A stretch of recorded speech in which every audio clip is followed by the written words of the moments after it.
Yo, what up, what up? Salute, y'all. You know what I'm saying? What's good, what's good? I'm over here, man, holding it down. My bad, I didn't go on yesterday, man. My bad. I didn't jump on yesterday, man. You know what I mean? But I'm on. I'm on like the kitchen light. You see what I'm saying? So what's good with you? What's going on with y'all? You see what I'm saying? We're just on BJ's Live, man, breaking it down. Breaking it down.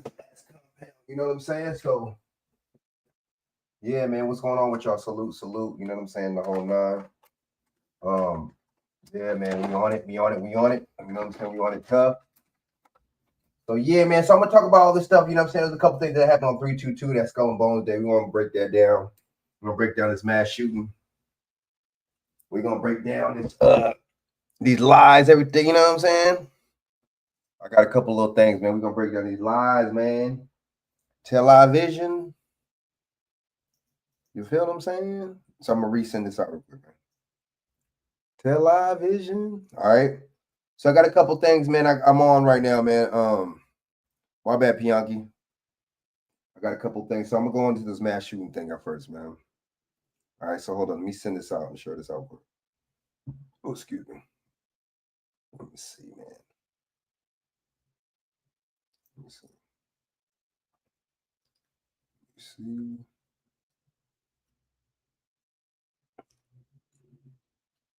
Where the hell am I at, man? Where am I at? So I'm gonna share this out again. My bad. I know y'all probably thinking this dude is flaky. Flaky Frankie. All right, so look. Let me just send this out a couple times, right? You know what I'm saying? I want to talk about this thing with Jonathan Majors. I want to talk about this thing with Anthony Mackie, the masculinity thing. I want to get into that. This sister, damn, I think I shared it. I hope I shared it. This sister was breaking it down, man. She was breaking it down about Anthony Mackie. I mean, Jonathan Majors, and how they dragging Jonathan Majors and talking about him when he only had a misdemeanor SA case. When these dudes, Pete Hedson and all these dudes, graping and accused of all types of crazy stuff. You know what I'm saying? So, let me send the what's the name. How does that work? All right. I mean, I'm gonna play it, man. I hope I can find it, man. I don't know why I didn't. Yeah. I think I might still have it, right? Let me, you know what? Hold up. So while I play this, let me see if I got this, man. So let me share out this. So let me share. See if I have this, man. I mean, that video was a good video. She broke it down, man. That sister was good. You know what I'm saying? And that's what you got to do. You know what I'm saying? You got to do good journalism like that. Really get into. Hold up. Let's get right here. All right, man.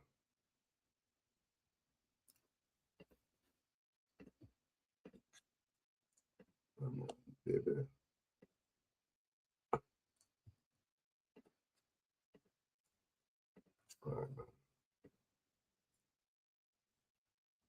All right, so let me play this real quick. What the hell happened? Didn't I have more tabs open? Let me see.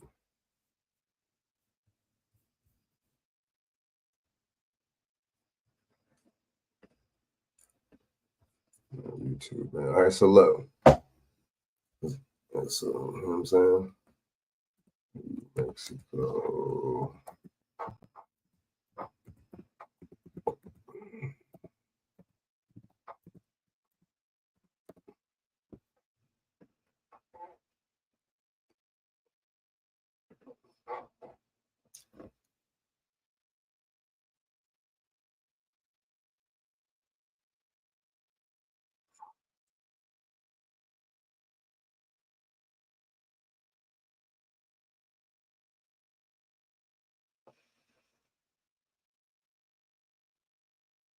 Oh, what the hell? You know what? Let me play. Let me play the other one. That was some bullshit right there. You know what I mean? Okay, this is the one I think we hit you with that number 3, man.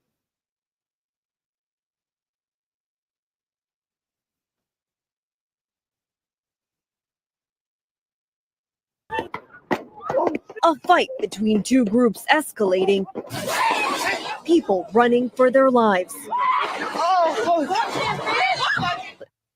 And tonight, police announcing the arrest of 3 juveniles and 20-year-old Tomas Rivas. How did you track down these suspects? I have to give kudos to my team. They did a phenomenal job, especially with how complicated the scene was in this investigation, all the moving parts. They were able to take witness statements along with some video that we either got on scene or was provided by the community. Meanwhile, a community mourning the tragic loss of 3 teenagers. 16-year-old Andrew Madrid loved playing baseball. 18-year-old Jason Gomez seen here in this family video.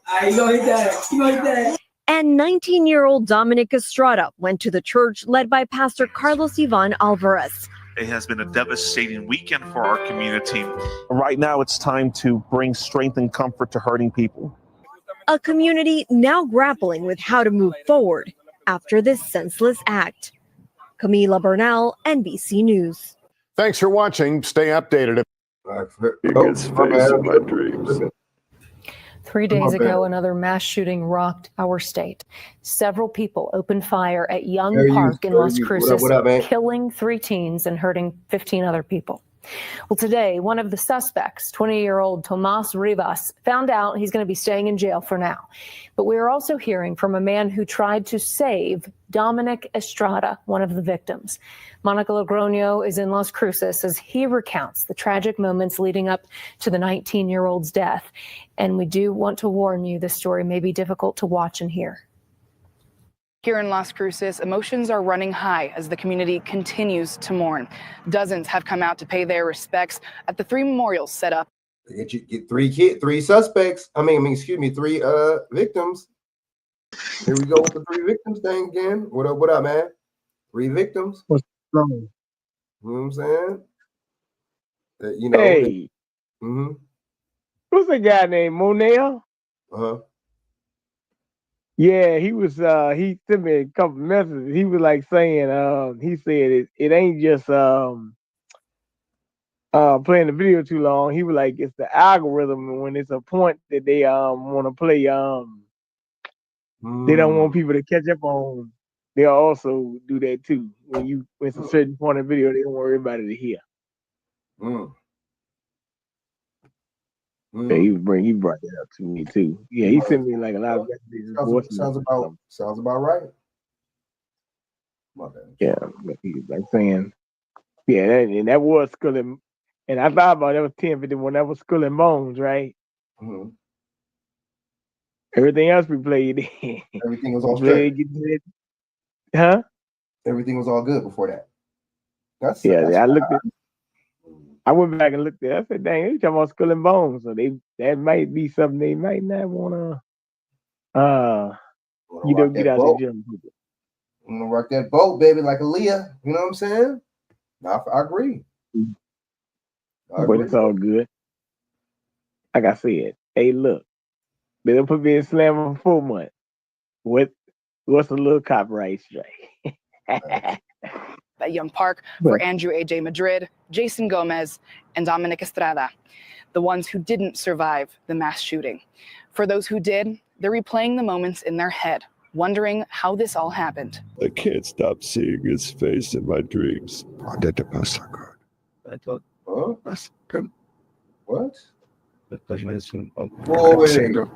dude is acting. I couldn't say I tried so hard. This dude is acting, man. I mean, I know he's emotional and everything, and I know the people, but that seems like he acted, man. Is it just me? So good. What? Happened. I can't stop seeing his face in my dreams. They edited the video. Did they not edit that video? They edited it, right? Stop seeing his face in my dreams. So good. That's good.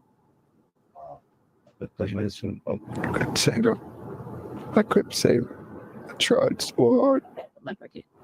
I prayed so hard. Friday, Craig Theriault came to Young Park to show off his antique car. I came to bring my car to do some burnouts with the kids. And this has always been a positive event, always. Never imagining what would happen next. You guys like that? My heart's like racing. I don't even. Without meaning to. So right when he said his heart racing, they start shooting. Was that the signal? BJ, was that the signal? No, seriously, was it? why right then? What's this video for? That mass shooting they had at on 322 Skull and Bones, and now I've been calling it for months, baby. Skull and Bones Day 322 is going to be something events that was going to go on it. 3 things happened on 322. Bam. What's Mo 3? I mean, Mo, the dude that killed Mo 3, supposedly Yellow Bees or whatever, they found that he killed Mo 3. And then what's the Lost Cross? And what's the other boy? What's Sauce Walker got shot on 322. But these people be doing this shit, bro. These people, I don't know if, like I said, it's some type of negative energy or something. But these people be committing these. They be doing this shit, bro, and they be partaking in this type of activity, bro. Facts, bro. You see what I'm saying? They're like, so what is it? Is it some type of is it some type of spiritual thing that's a spirit, negative, demonic spirit that's getting into they psyche or something that's making them? Is it drugs? Is it what is it? Is it just that part of their nature? Right. Is it a ritual or something being done where people is, the blood moon? It's just because of the blood moon? I got questions. Look at their image. They all got fucking yeah. So they all that rap about the shoot 'em up, bang bang bullshit. They all got that bull to talk about that bullshit. You know what I'm saying? The image. You're right. It's like on some you reap what you sow shit. You're conjuring up these energies, bro. People conjure up these type of energies, and then you go even these people that's in these video games, bro. All that stuff is a psychological ops, and you conjure up those type of energies and stuff, and then you go out and try to emulate what you see. Just like some people emulate what they see in their dreams. If you know what I mean, good or bad. You feel me? I don't know. This was in what state this was in? It's in New Mexico. And they're talking about crime is on the rise 46%. Like, dude, 40 wasn't crime been on the rise, bro. They said crime was on the rise this year than last year, and last year was 46%. Wasn't last year Joe Biden was a 46 president? Or no? I don't believe none of them percentage numbers is bullshit. But we do know. Yeah, that's bullshit. Yeah, that's we do know common sense, right? I don't have to go to school to be a political science major. I can just look around in real time and say, well, if you add a whole bunch of people from different other places into certain areas where there's already contention, you're gonna get more contention. Right. Hey, Frank. Makes sense. Hey, Frank. You know them. You want to point something out. You ain't never had. You ever had a 2-for in one night? You said 2 for 1. What happened, bro? He just sent me another notice. They said your video. Now look, they cut me on 5 minutes live. Now they sent me another notice. Say your video been blocked. I say they blocked the video. Wow. They blocked the entire. Then they sent me there where I was on. They cut that part out. Now they saying the video been blocked totally. So did they give you a copyright claim? No, they said it's not a copyright strike and it don't affect your channel, but they just said it's a claim. It's a copyright claim. Oh, you good? It's a copyright claim. You straight. I've had copyright claims before. That's nothing. That's straight. That's good. That's straight. I mean, that's not good. Put it out. It's not bad. It ain't bad, bro.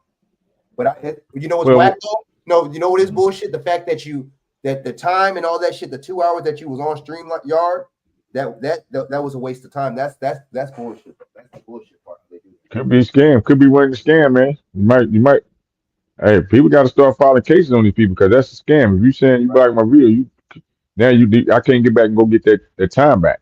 Yeah, that's like they could be scamming people, man. It could be a scam. And then you know what? I would file a claim too because they do be messing with your audio, man. They be messing with your audio all the time, bro. Like, and then they be blocking like shadow banning. But how you? If they block a video, can YouTube can always access that blocked video, or once they block it, it's gone forever? I mean, how does it work? How does that work? Okay, well, look at this thing right quick. Hold on a minute. And it's like, how could they tell you? How could they How could they hit you with that? You know what I'm saying? They don't even tell you what whatever material you use was the cause. No, I say some PDF digital or something, but it look. I tried to go back and click. I tried to go back and click in the video, right? They talk about I put the video up 16 hours ago. I'm like, wait a minute, hold on. Oh, so you know what I noticed too? They do that. They mess with black people's channels, and look, it's almost like they want us talking about the BS, bro. It's almost like they want to control. You know what I'm saying? They want to, and hit you with the stereotype and have you control. Oh, talk about BS. They don't want us talking about this. It's all right, man. We're gonna look here, man. We're gonna do it. We're gonna fuck them up next time. You know what we're gonna do? Mm-hmm. We're gonna talk about. We're gonna junk. Hey, Shaq, even know this. We're gonna junk this thing up. We're gonna talk about sports. We're gonna talk about. We're gonna talk about the relationship shit, and we're gonna talk about some real shit. We get muddy the waters a little bit. But yeah. So, Yeah, you're right, Frank. They do want to keep you in trick bag. talking about the trending topics. Oh, you got to talk about this. You got to talk about all that. There's enough people talking about it, bro. Why I gotta keep They want us talking about Big U. You know what I'm saying? They want you talking about that. They want you talking about bad about Diddy and Jay-Z and shit. Everybody talking about them. Why I gotta talk about it? Shaq, I knew I was teetering. Shaq, I kind of knew I was teetering on the in the prefaces when I started put them codes of that biological warfare. I said we probably teetered on the preface. You said put what codes? What codes you put up? I'll pull it back. I'll pull it up for a second. Shit. The biological warfare tactics and stuff like that. I pulled up it's section 15, something like that, 32. It got all the things. It tell you the president can suspend biological warfare. It was talking about chemical toxins and AI used to use biological warfare and stuff like that. I pulled that up in an article. I said we teetering on the precipice right now. Frank got it though. I sent it to him on them biological warfare agents, and they can use this stuff at any time. Which mean they using it every day. You mean anytime. They're using shit every day now. It's like everyday access now. You see what I'm saying? They're using it every day, bro. Well, let's use this as a trending topic. All right, like Frank, you talking about these people doing these shootings or whatever, right? Because I know they've been promoting Neuralink and all this stuff a lot. Who's to say these people ain't got biological stuff already in their body or brain to make these motherfuckers do crazy shit like that? There you go. The pokey wokey. The pokey wokey keep you wokey hokey. Kiki walkie talkie. The pokey wokey turn you into a walkie talkie. Hey. Hey, man. Hey, Frank. Facts. The pokey wokey turn you into a walkie talkie.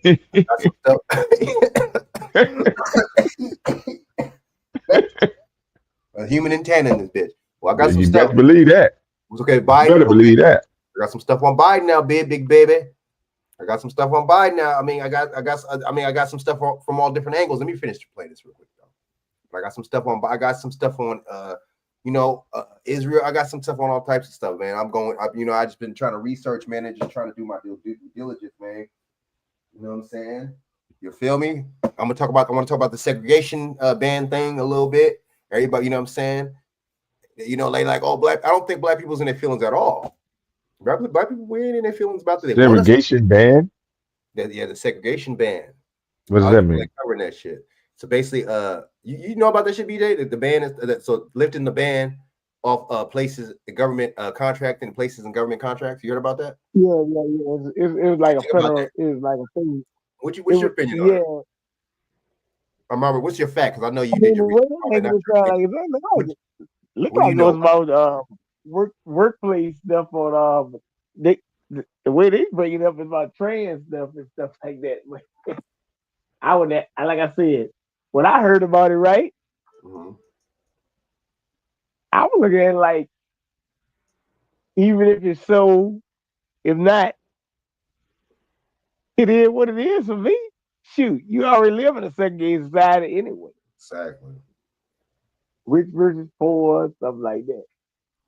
Facts. I wanna Police say- ask you, what you doing in this neighborhood? What are you doing over here in this part of town? You know what I'm saying? Same with you know. I think that, you know something? I mean, you still got housing projects. Are they not segregated outside of other parts of the city? Facts. You know something? I know, but I'm going to tell you a lie. I'm a person that when I got somewhere to go, I will zip my ass up and down that highway. Facts. But a lot of people don't know the highway was for people who wanted to come into the city. They wouldn't have to go travel through the city. They could just get on and get off on the expressway. A lot of people don't know. And they built them shit through so-called black people's neighborhoods too. But remember the urban renewal shit to where they pushed black people in.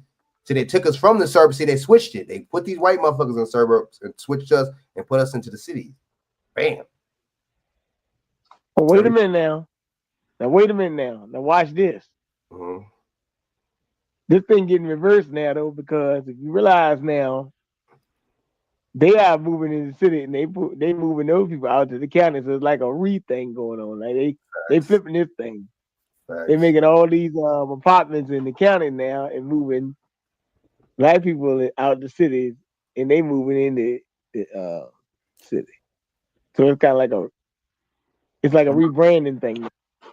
You know what I think about this too, though? I think for one, this is not gonna help America, and for two, my thing is, why? Okay, I think can they be trying to go after black contractors? Could they be trying to take away black contracts? I'm just asking. You feel me? I thought about that. I'm like, wait up. If this is for contractors in that section, because that's the same thing they kind of did with the what's that shit called? What's the bullshit? DEI shit. But then DEI really was really going after the white people. You see what I'm saying? But they try to make it seem like that shit was for us on the psyop tip. You said we went after white people. What do you mean? It was, you know what I'm saying? What it was, I mean, white people was losing their jobs over that shit. It wasn't us. You know what I'm saying? That beneficiary of the beneficiaries of DEI was white motherfuckers. So it's just like, so you see the trick bag they did?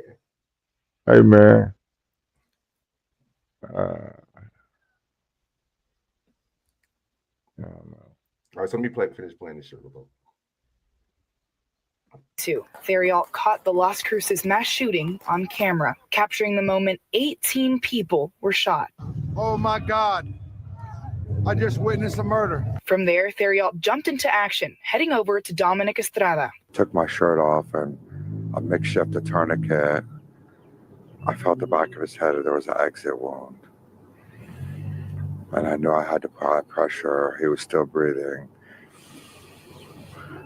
Heavily, but still breathing. So I wrapped him and I held him as close as I could. Theriault says he knew he had to try to stop the bleeding. But when I felt the gaping hole in the back of his head, I had to react. I couldn't not react. Soon after, an officer arrived to help, but Theriault made sure Dominic wasn't alone. But you were with him. That counts. That counts for what, though? He wasn't alone. That's true. Yeah, well. He wasn't alone. I wasn't going to let him go either. I didn't care about what was happening around me. I didn't care at all. All I knew is that he needed me beside it. And I held him. If you're struggling right now, help is available. The Family Assistance and Resource Center will be open again Wednesday from 10 a.m. until 6 p.m. And it's open to anyone who has been impacted by this mass shooting. You can receive free crisis counseling, spiritual counseling, and more. In Las Cruces, Monica Logroño, KOB4. Wow. And what kind of event was going on in that park? Like racing and stuff. Racing, you know what I'm saying? Racing the cars and Like the little, you know what I'm saying? Like the dudes would be the little what's some street takeovers and little bullshit they be doing out here in California. Street takeover.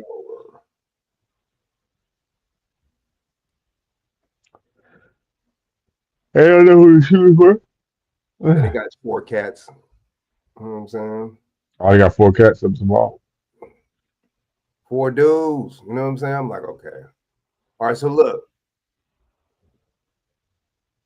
So these motherfuckers, you got these white motherfuckers going in Elon Musk, right? You know The experts at your local Honda dealer.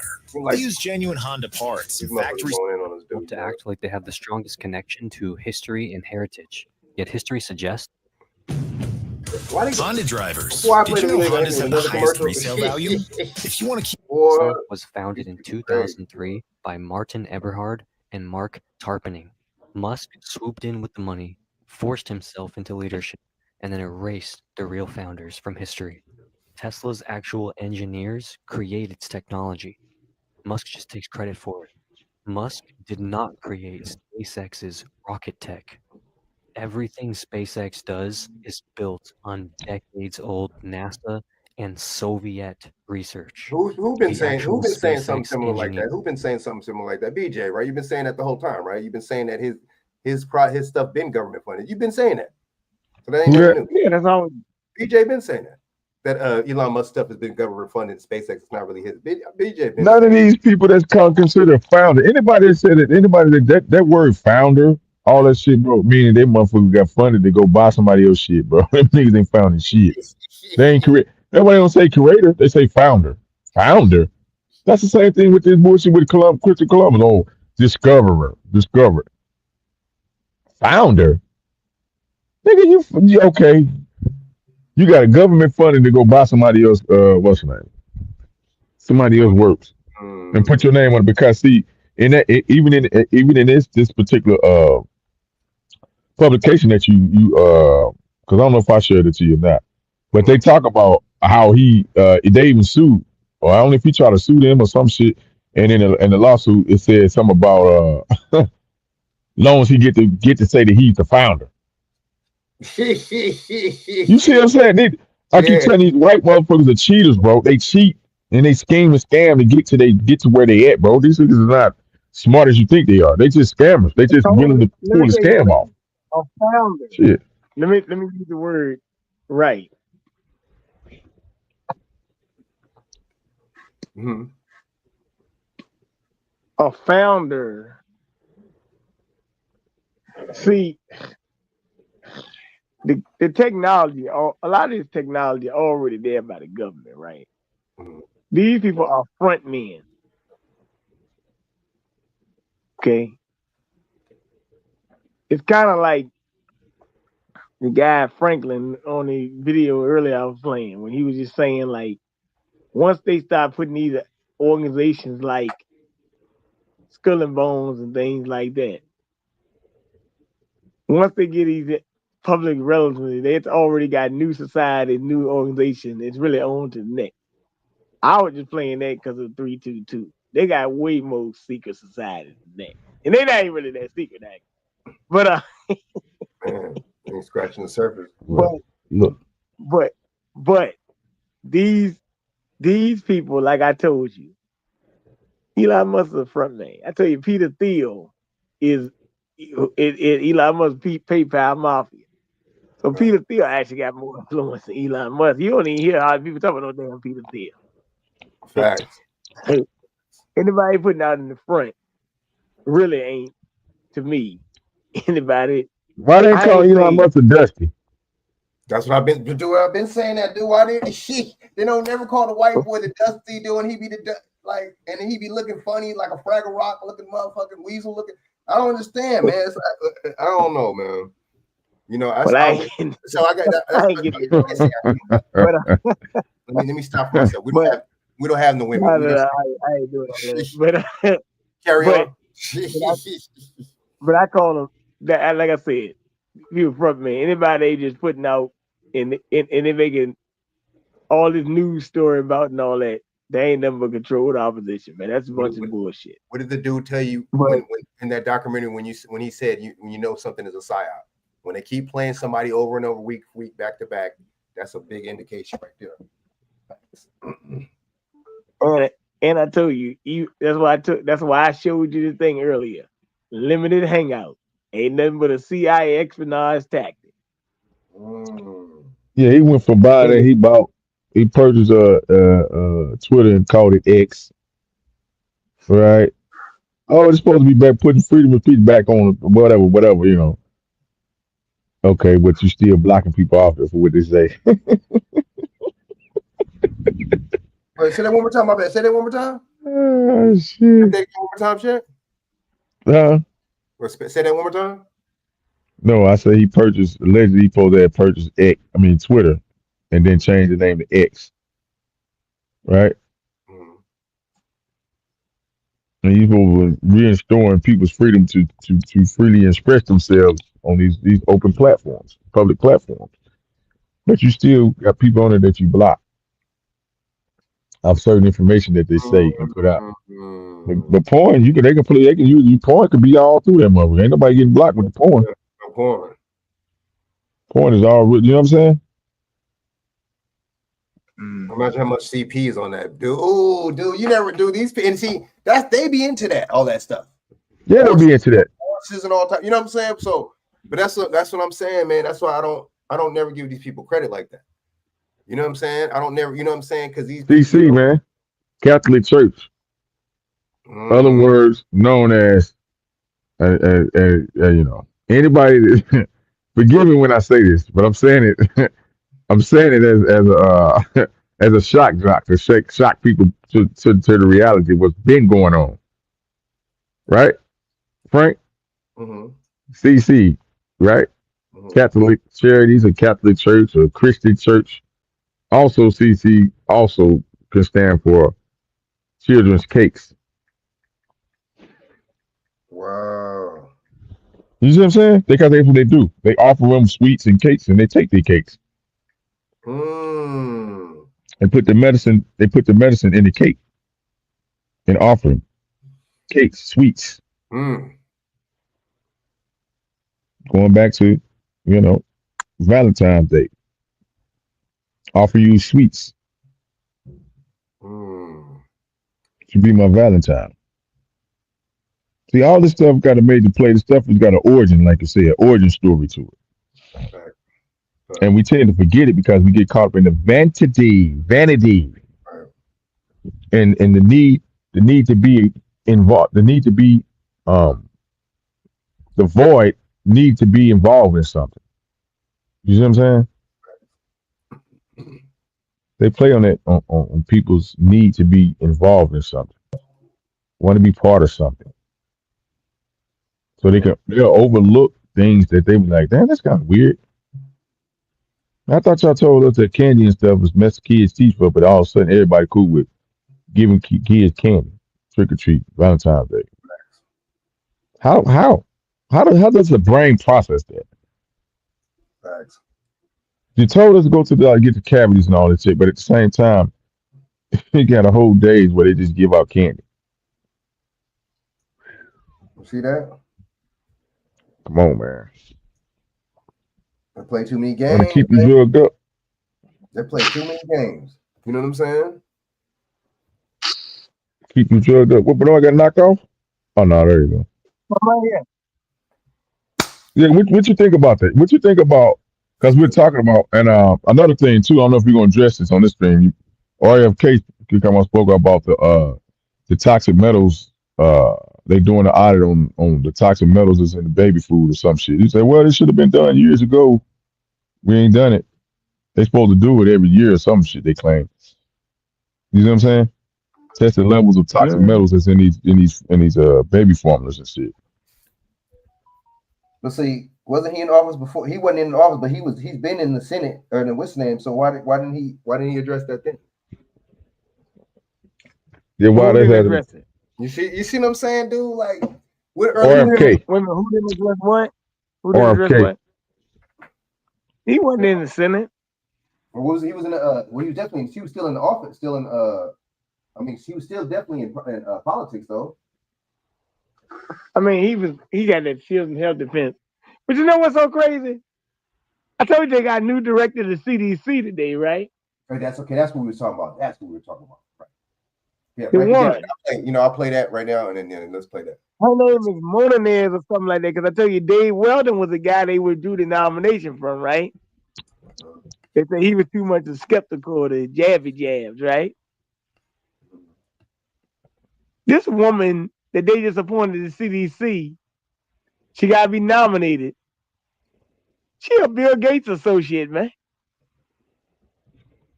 Well, that's my whole point. These people are all right. Did I send you? I didn't send it that with the Rockefeller. We didn't go into the Rockefeller and the creation of General Education Board. We never went into that, have we? Rockefeller and Frederick T. Gates. I wonder if Bill Gates has some relations to that Gates. We said Frederick, yeah, that's his pops. Frederick. Wow. Yeah. Frederick Gates. So they've been into this, and guess what? The General Education Board was started in 1902 to 1960, if I'm not mistaken, and it was, mainly funded by Rockefellers, endowments. Some of these endowments, $180 million endowment, right? To create this curriculum for agriculture for the South.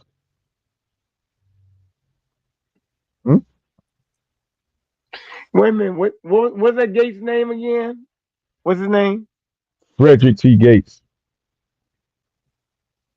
Oh yeah, Frederick T. Gates was a guy. He would stand it all. So wait, so this is not his. This is not Bill Gates' pops. No.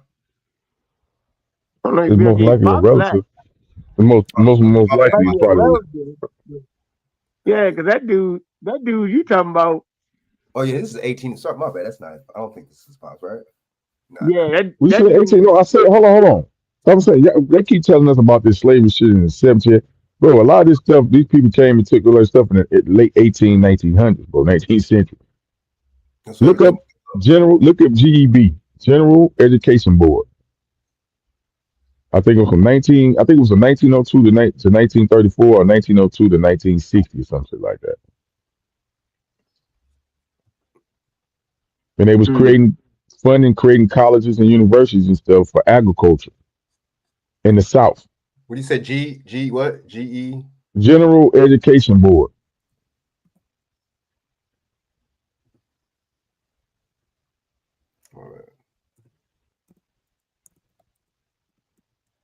Oh yeah, the General Education Board was the foundation for the field of education. How Rockefeller's stupidity reshaped education. I'll play a little bit of this. So fair use, man, because he changed education. They changed the pharmaceutical and the fucking medicine. Yeah, and pharmaceutical. Yep, medical and pharmaceutical. Yep. Let me see. And they disguised it through, like you said, agriculture, and farming and agriculture, right? And those are the major, top-notch things to a society or any civilization. And they had the 1939 Cancer Act, which said it is illegal for you to cure cancer. Now, how you gonna tell me it's illegal for me to cure cancer, bro? See, that's what I'm saying. All this stuff we need to rehash and bring this shit back to the light, because this is the perfect time. What does that tell you? Because it's a new group of people, the new 15, 16, 17, 18, 19, 25-year-olds, and they don't know this information. You see? And this is another reason why they want to block certain TikTok, certain things, because they want you to be buffooning and clowning and doing all these challenges, but they don't want you to give out factual information, true information. Facts. I ain't gonna say fact information. I'm gonna say true information, because facts can be skewed. The truth is the truth. You know it. We gotta rehash this shit. We gotta ignite and spark the young minds. Yes, it's cool. It's all right when you want to, you can be entertained, but you gotta have a healthy balance of, being able to edify yourself on all levels. And that is something they, like you said, even when we talk about the education, when they changed it, huh? Let me put this. Let me take that back. Let me give you their definition of what it is. The 1939 Cancer Act aimed to improve early diagnosis and promote the development of specialized cancer treatment centers. So basically, they ain't telling you they try, but basically they're telling you that we're gonna give you the cures and the treatments and all that. That's what that was about. Yeah, but indigenous people already had their own forms of cures and treatments that per the population in those regions. Huh? Yours weren't good enough. Yeah, I bullshit. Because they helped these motherfuckers when they came with all these damn diseases and shit. They showed them how to inoculate each other. Bullshit. I know, but guess what? That's what they're telling you. That wasn't good enough. Take ours. Ours better. You know what? It amazes me. You know what amazes me? It amazes me. I was thinking about this a couple weeks ago. Me and my homeboy just having a conversation about this. We don't particularly.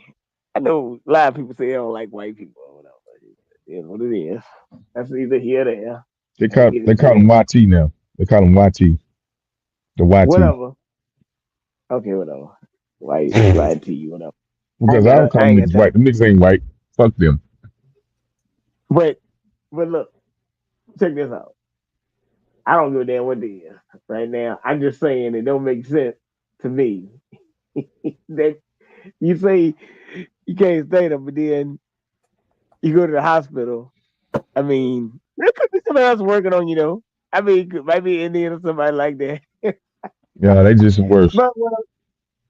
But what I'm saying is that they for sure gonna jack you up. That's in America, bro. An Indian motherfucker working on you in America? Oh my God. But this is what I'm saying. You really have an issue because if you go count on one hand, technically, I mean, let's go very technical words in this discussion. How many black hospitals you got in the United States? If you find 10, let me know. Just let me know you find 10. You might not even find 2. That's fact. That's a good point. That's another thing. I mean, even if it's a black hospital, it's still Eurocentric influenced. It's not even, you know what I'm saying? Right. It's still going off Eurocentric, racism, medical racism. I mean, I meant to say allopathic doctors, those types. Homeopathic. I'm not talking about these the ones that dealing with. I'm talking about the herbalistic, like Sebi's. Yeah, I'm talking about those. I mean, we got. The Dick Gregory's and the Queen of Fours and the what's the lady that Dick Gregory kind of studied on a little bit? Is it the Pillar's moms or no? No. It was his other lady before them, way before her, and she had this she had got sick too, and she ended up started doing a lot of research and study, and she ended up coming with this grape detox or diet or some shit, or just drinking, with eating grapes or juicing grapes or some shit, getting rid of certain things. That's just one of them, but she had a little store in Chicago. Damn, you can't look it up, Frank. I want to get her name, but I want to give it a proper just do. I know Queen of Four. That's P. Redfield and the Muslim mother. Okay, so was it so woman that practiced under Sabi there, right? No. She didn't practice under Sabi. She was practicing in Chicago. She had a little help store help store in Chicago back in shit, probably, I don't know, 60s, 70s or some shit, man. I can't think of her name because Dick Gregory mentioned her name a couple times on how she kind of put him on the game because he was smoking a lot of cigarettes, drinking alcohol and shit. And she kind of put him on his health path a little bit, on his health journey. I can't think of her name, bro.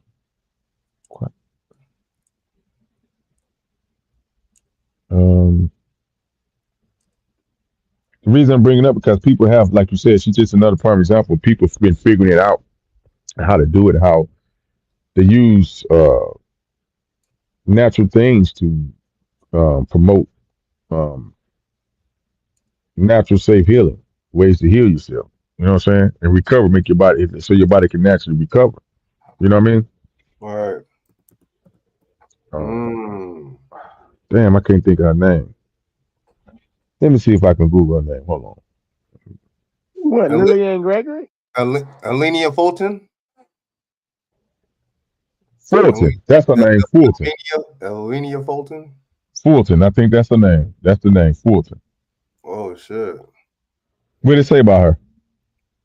Molesky, Tennessee, was her parents owned a 156-acre farm. Her parents, Richard and Linda Moody, practiced alternative medicine using roots, herbs found nearby forests. In her life, she took jobs as a practicing nurse, school teacher, and a midwife, but later enrolled in Tennessee State Normal College and decided to become a minister. Fulton went to Greater Payne Technological Cemetery in Birmingham, Alabama, and became the first woman to attend a graduate from this school. One of the female members of AME Church, Northern Alabama Conference, and pastored 3 churches by beginning in the 50s and had moved to Chicago, Illinois. And then spent decades in poor health. In the 1954, she was hospitalized on 2 occasions, one for bleeding, ulcers, and one for uterine fibroid tumors. Decided that controversial medical treatments were ineffective. She began to attend lectures by Paul Bragg, Gaylord Helzer, and other topics of nutrition, naturopathy, and she stated the consuming raw cabbage juice, as suggested by Stanford's Garney Cheney, cured her ulcers and fasting, and also recommended by lecturer Max O. Garten, cured her tumors, seeking to tell others the effects of good nutrition. She left the ministry and in 1955 opened up Pioneer Natural Health Center. Okay, that's what it is. In her Chicago home. In Chicago. She opened a store which is named Fultinia Health Foods and Fast Fultinia, okay. In 63rd Street. Alvina. Her name is Alvina Fulton, right? Yep.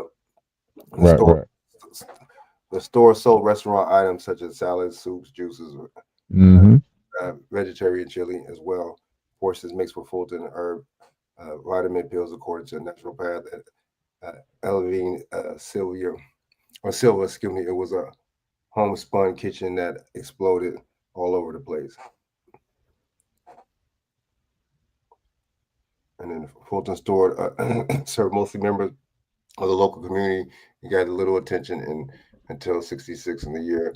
She sent Dick Gregory was at the time running in campaign against Richard J. Daley, the Chicago mayor election, what he described as a unsolicited container and funny looking salad. At first, he was afraid that the salad had been laced with arsenic and sent Daley to poison him. But upon realizing it was a promotional gimmick by Fulton, he and his wife visited her at store and had a consultation with her. Gregory became the most noteworthy client, and she taught fasting techniques and later used a part of virtuous political protest. Other prominent clients of Fulton were Bill Walton, Ben Vereen, and Roberta Flack. She just passed. Roberta Flack just passed 1 week ago. She authored Hereditary Fact of Myth, Fasting Made Simple, and with Dick Gregory Natural Diet for Folks. She also hosted a radio show Gave lectures in college campuses. Damn. She wasn't fucking around. We got to give credence what credit is due, because see, a lot of people run around here and talk about this African stuff, and they discredit the American people, the things that people done on this soil, you know, to help and benefit people. You see what I'm saying? Right. So we got to give credence and credit what credit is due. You're not gonna never hear her name come up in Black history, or people talking about Black history, or talking about health and wellness, and you know what I'm saying? Right. It's probably just one of the thousands that like you said, over the last 200 some years, that, you know, don't get their just due. And she probably don't want the just due, but it's our duty to seek research and stuff and give it, make it known, because these people come and steal shit, and then they wanted to see. Now you see a lot of white people now reverting back to this stuff, talking about, you know what I'm saying, these homeopaths, the homeostasis. Before they was calling it witchcraft. You see, so we just go back to that witchcraft shit. You see what I'm saying? If this had been back in when was it, Bernard, with the Salem witch trials? What year was that? If it had been back then, they would have called her a witch, and I'm pretty sure she probably was getting stuff like that too. You see what I'm saying? Right. That makes sense. They was calling them witches. Right. Damn. Calling them witches. And that was dope though. Yeah. So now I'm gonna mess with her, man. I'm gonna look at more into her, man. You know what I'm saying? That's man. I like that. Okay. So yeah, Dick Gregory told a story one time. He was like, he used to see the store next to, like, say, the where all the guys hanging shit in. Nobody really was going there to see it, but then he see guys that's going there on their lunch getting like she had made some type of mixture, like some type of liquid shot or some shit. And, if word got around, it was helping the guys with with their erection and shit like that. They take a little shot of that, bop, and they, I'm saying, the game. Shit, he said he went in there hey, them niggas got that aphrodisiac, bro. They in that motherfucker blowing motherfucking backs out. You know what I mean? And they wasn't even eating salad. They was drinking, like, it was whatever the salad dressing or whatever stuff that she got. They was drinking it like a shot. You know what I'm saying? Whatever she had came up with. Damn.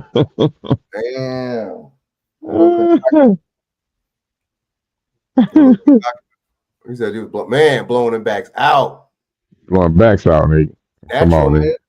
Natural, man. Yeah. Boy, and they got you taking pills. They got you taking penis pills, and man, come on, bro. And you know that stuff ain't good for you and your liver, your kidney, man. Oh my God, man. You can blow your own motherfucking heart out the chest before. I know that shit your heart. I know. Nigga, man, heart be pounding hard in the mother, head be hurt. You right? What the hell? But I tried to pop a bag. I said, let me try this booty shit, bro. I got a bag, pop half that motherfucker. That motherfucker head. I'm like, what the hell going on with that? Hey, nah, bro, I'm good. I don't like to be in that alternate state like that. I like to be, I like to be clear headed. I got a natural high. I don't need to be, I'm high of life, man. Facts. I respect, You know what I mean? High life. Want to get a high life. Miller.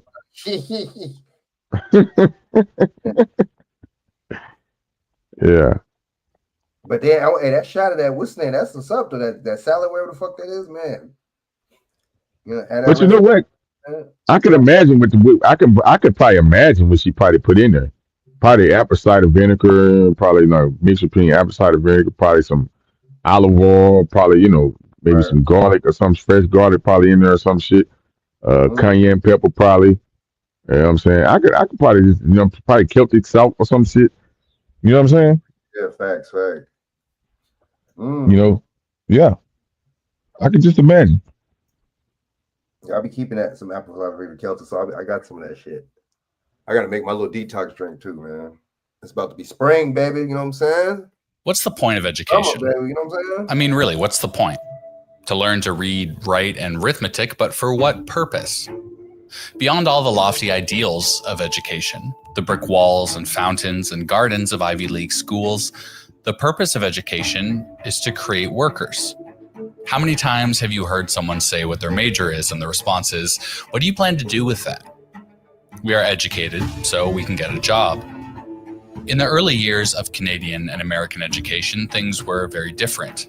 Not better, certainly. School was only for wealthy children who didn't need to work, but its focus was on creating great thinkers, innovators, inventors. That all changed, as so many other things did, with industry.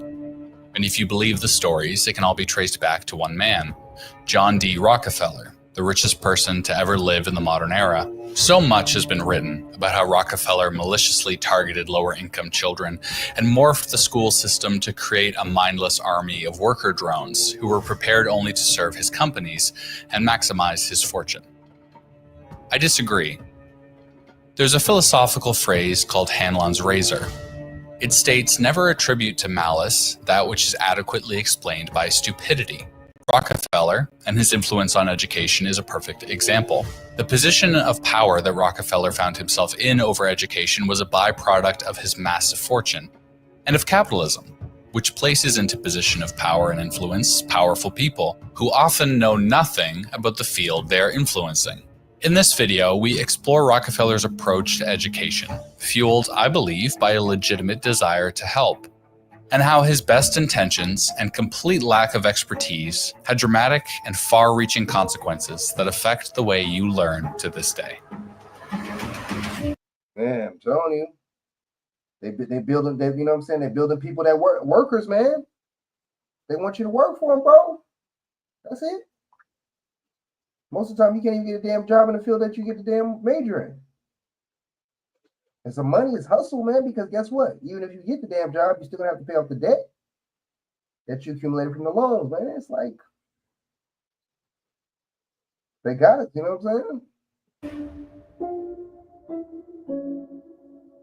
John D. Rockefeller Sr. was an industrialist, arguably the most successful industrialist in U.S. history. At one point, Rockefeller owned about 90% of oil refining in the United States, and at the height of his wealth, he was worth 1.5% of the nation's GDP. For reference, Elon Musk is only worth about 0.7% of the U.S.'s GDP. Rockefeller's legacy is complicated. On the one hand, he created one of the most powerful monopolies in the history of the United States, doing so arguably by ruthless means. On the other, himself. What you mean arguably, man? Come on, don't come in here biased with that shit, man. You know what I'm saying? This dude was a snake. This dude was a piece of dirt. You know what I'm saying? These dudes ain't no, you know what I'm saying? These ain't no good, kind people over here. We talking about some savages, man. They can get that way for nothing, for being Girl Scouts. You know what I'm saying? I don't know. Of course they're gonna be biased, so that's their people, and they're gonna big up their bullshit accomplishments or their thievery. I call it thievery, man. Let's go. His wife Laura Spelman Rockefeller, and some of their contemporaries. Laura Spelman Rockefeller. Isn't that what Spelman College is named after? Oh shit. Isn't that what the HBCU Spelman College is named after? Spelman University? Wow. Y'all see that? Y'all see how that work? Damn. You see how they do that? Well, so they named the HBCU after a Rockefeller. Oh shit. So is that really a black college, or who? I mean, even though black, I don't even know what that is. But is that really a college that supports your people or represents your people? Because anybody could go there. You know, European could go there, Indian person could go there, an Asian person could go there. So what, you know? But see, that lets you know that misnomer terms. I mean, they're telling you it's a misnomer by making establishments like this and making it accessible to everybody. You see what I'm saying? I'm kind of telling you. More or less invented modern philanthropy, giving away billions of dollars to various causes. Philanthropy, that's just basically a rich motherfucking mogul type motherfucker that just grease his palms and other people's palms. That's basically what that is. If there was one thing that defined the way Rockefeller did business and charity, it was efficiency. Part of his meteoric success was that Rockefeller simply ran his businesses more efficiently than his competitors. He would drive them out of business, buy up their assets, reorganize them to run more efficiently, and then profit in ways that his competitors had not. Near the end of the 1800s, Rockefeller turned his eye for efficiency towards the school systems. At the time, school was primarily for wealthier children. There weren't many practical skills. Kids were trained for academia or the sciences.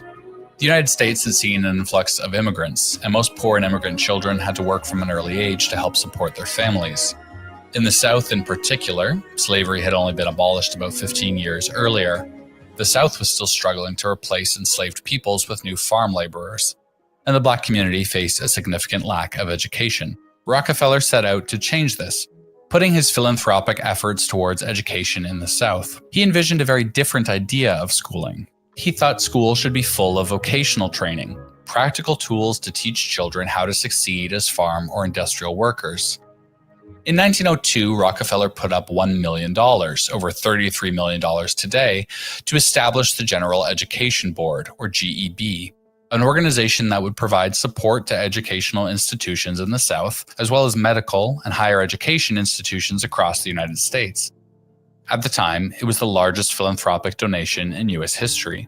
By this time, laws were being passed making school compulsory for all kids, meaning a whole new class of children would need to be educated. Rockefeller. Or indoctrinated. Oh, which one? Indoctrinated or educated? And that turned into like forced education or compulsory education. Yep.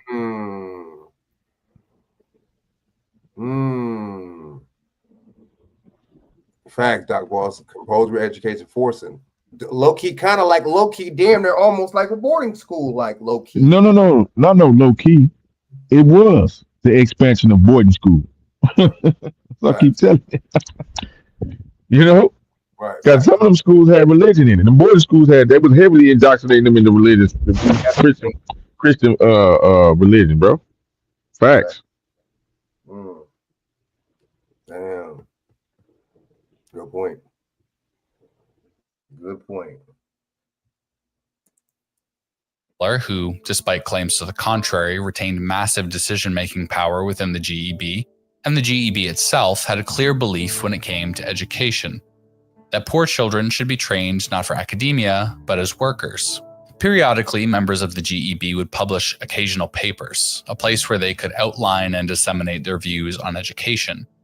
In the first occasional paper, titled The Country School of Tomorrow, written by a member of the Board of Trustees, Frederick Gates, Gates recommends that educators teach every industry in the district, that which would be found in the kitchen, barn, or shop, in order to meet the lowly needs of rural life. He thought children should learn how to cook and what to eat, how to make clothing, and emphasize the importance of scientific farming. These sentiments would be continued in future papers, minimizing the importance of the 3 R's, except for children who would need it, i.e. rich children who were destined for college, and emphasizing the importance of vocational education. All them Europeans, man.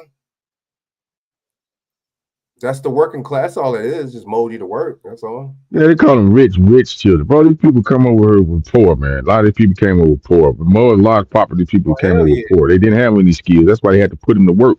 They had to train them. They didn't have skills. How did Rockefellers know about agriculture? Where did they learn it from? Facts. Farming. Pharmaceutical, medical. Where they learn it from, Frank? Facts. Who they get it from? They got it from us. You know what I'm saying? For sure. They've definitely been stealing. I mean, they're doing that the whole time. You see what I'm saying? They just said the lady shit. The lady was born with the lady that was down with I was just reading about that was down with Dick Gregory. Shoot, early 1900s, like 1900s. There you go. Black right. Then you what? That was 1960 something. They said 1950. She died in like 60 or something. She died in 60. Damn, where 1960 something. Like 70, like 70 some or something, but she was born like early 1900s. She was born early 1900s. You know what I'm saying? With that, she born back then. Somebody like that was born back then. You see what I'm saying? Then, like you just said, there was been hundreds and thousands of us doing it. They was copied it from us. People that was already here. These people came over here. That's why I'm tripping. That's why, man, I don't fall in with all this stuff, man. Because it's like, because even like not trying to bring this up, but even with the big U and that thing kind of lets you know right there, everything right there, because they talking about Adam 12 was named in the indictment, as evidence that from the case. So there you go. Why is anybody still around this motherfucker? That should let you know right there. Same with these kind of people. These people are agents. These people are, you know what I'm saying? These people don't even do right by their own people. Why the hell would they do right by you? There you go. See what I'm saying? If they don't teach you, if they don't treat you right, why the hell would they teach you right? And I'm gonna be honest. Them people needed to be taught how to do that to sat down, because they was rambunctious. They was killing and murdering each other, allegedly raping them, scheming and scamming and robbing each other and shit. You know what I'm saying? Right. But so they they needed to be taught how to be civilized. That's what civilized is. They need to be taught how to be civilized. Because it's the gang. See, they don't mention gangs back then. Oh man, it was gangs and old in they old world, old country gangs and shit that they brought to this land. Yes, hell yeah. And the Scots against the Irish and shit. The first mobs was the Creed people before the Italians. They don't, but they highlight the Italians though. You see how they do that? They mobbed up too.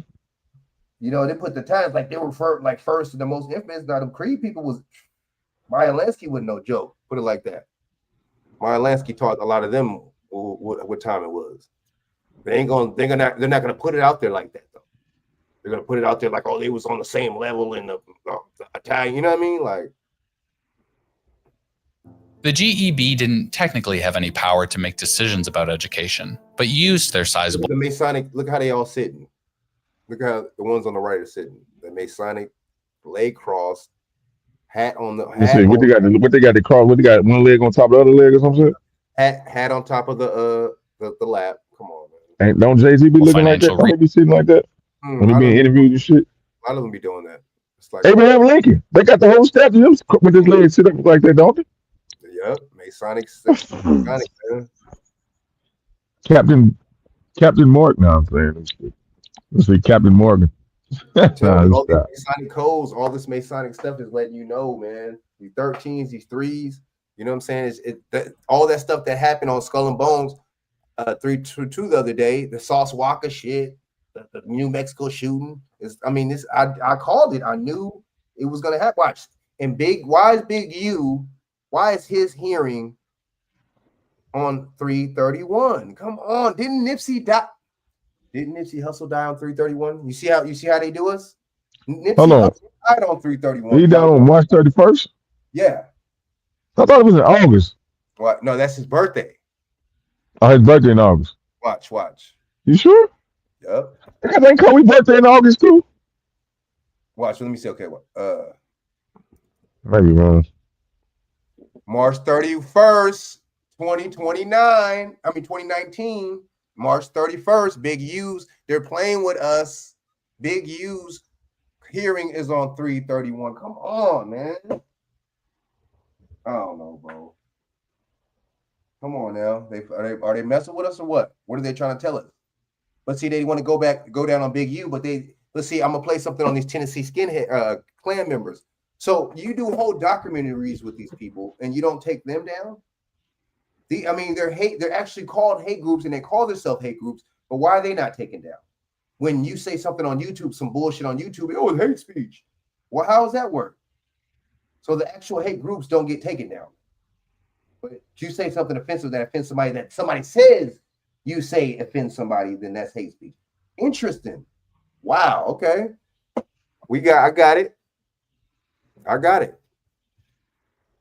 You see what I'm saying, Shaq? 331. That's another 30. That's a 33 in there, isn't it? You see that? Oh, bro, you got to play some of the teaching Stephen Dove. He be cooking, bro. Oh yeah, Dark. That's the Negro land. Ooh, yeah. Oh man, yeah. He talking about the beast religion, bro. Yeah, man. He cooking on the 501c3s. How these niggas take 501c3s for tax cuts. You know, oh man, we might have to do a whole show on that. You know what I mess with too? The other dude that he be on people. He said, what's dude's name? I forget his name, man. Controversial, bro. He'd be like, all these women dressing like whores. I forget dude's name, bro. Pastor something. Talking about bro. You ain't talking about you know what I'm you talking ain't talking the one with the theatric. The nigga. Hey man, hold up. I think I know what you're talking about. He be like, read. He be on. Talking about the women. He be like, these women, y'all coming here dressing. It's I forget dude's name. Man. Some of the women like Acts 41, read. I think some of the dude. Yeah, man. Wait, come.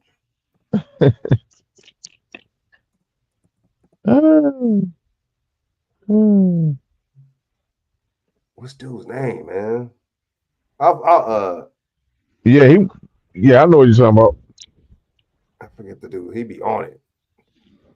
And you know who was all right though? Was actually legit. The legit pastor back in the day was Price, bro. Mark Price was legit, bro. He wasn't scamming. That was a legit pastor right there, bro. Mark Price was good. Mark Price out of LA, yeah, bro. Yeah, he was straight, bro. What's his name? I forget something Price. What's his name? Claude Anderson was messing with him. Price is straight. Resources to influence educators. Bro. Very small few, bro. Very, very, very. Just like you were saying, the ministry is better than something like that. Very small few that are honest. Yeah, I can mess with a ministry type situation. I'm not messing with that church shit. That church shit is too. They didn't burn the church up, bro. Fred Price. He's legit. You talking about Scott? The dude you talking about last name Scott? The other dude, yeah, I forget his name, man. The other dude, but he be cooking. Yeah, I know what you're talking about. He be on it. So, but yeah, that's a good point, Doc Boss, right? Come on, man. You gonna give us big U's? You're gonna give us big U's first hearing on the day Nipsey Hussle died. 6 years ago? Okay. 6 years ago. They're trying to tell you something. 6. GEB hosted conferences or through helping to fund new educational programs that aligned with their mission. Now, I feel that it's important to give some credit where credit is due. The programs that the GEB implemented helped many children gain experience and knowledge needed to open up new opportunities for them. The other arm of the GEB helped to eradicate hookworm in the South and develop new medical treatments. The GEB invested heavily in infrastructure improvements, once again with an eye to efficiency. They modernized one-room schoolhouses, paid for transportation improvements, funded some teacher and administrator salaries, built over 412 high schools, and awarded fellowships to teachers. One of their first initiatives was to improve the economic conditions around schools in the South by improving agriculture. They're thinking that with higher yields, farmers would make more money, and some of that money could be paid in taxes that would be reinvested into schools. They convinced many of the best farmers to donate a portion of their land to demonstration, where the GEB would show them new fertilizers, crop rotations, and farming techniques. Once the farmers saw the higher yields and profits, word would spread. As an added bonus, these farmers would now rely more heavily on industry for specialized products and fertilizers. For all the good that the GEB did, they could not see beyond the issue of destiny. The American dream, the purpose of democracy, and the most idealistic form of capitalism imagines that anybody, through hard work, skill, and determination, can reach whatever dream they have for themselves. The work of the GEB, Rockefeller, and many of his contemporaries denied that ideal, instead designing a system that told children who were poor, immigrants, or people of color that they were destined to toil the fields, work the factories, and serve the rich capitalists who were in charge of it all. In 1914, the National Education Association released a statement saying, "We view with alarm the activities of Carnegie and Rockefeller foundations, agencies not in any way responsible to the people, in their efforts to control the policies of our state institutions, to fashion after their conception and to standardize our courses of study, and to surround the institutions with conditions which menace true academic freedom, and defeat the primary purpose of democracy. Despite this, Rockefeller was democracy, democracy, far from done. And there was one last change the GEB would push through the education system that would change how kids are evaluated to this day. The GEB received a letter written by two psychologists, Louis M. Terman and Robert M. Yerkes, who over the First World War had developed an intelligence test used in the military. Terman and Yerkes were both staunch eugenicists who believed. How did I know it was going to go get to this? There they go. I'm gonna play something with this skit with this. He's still some racist motherfucker. I know he is.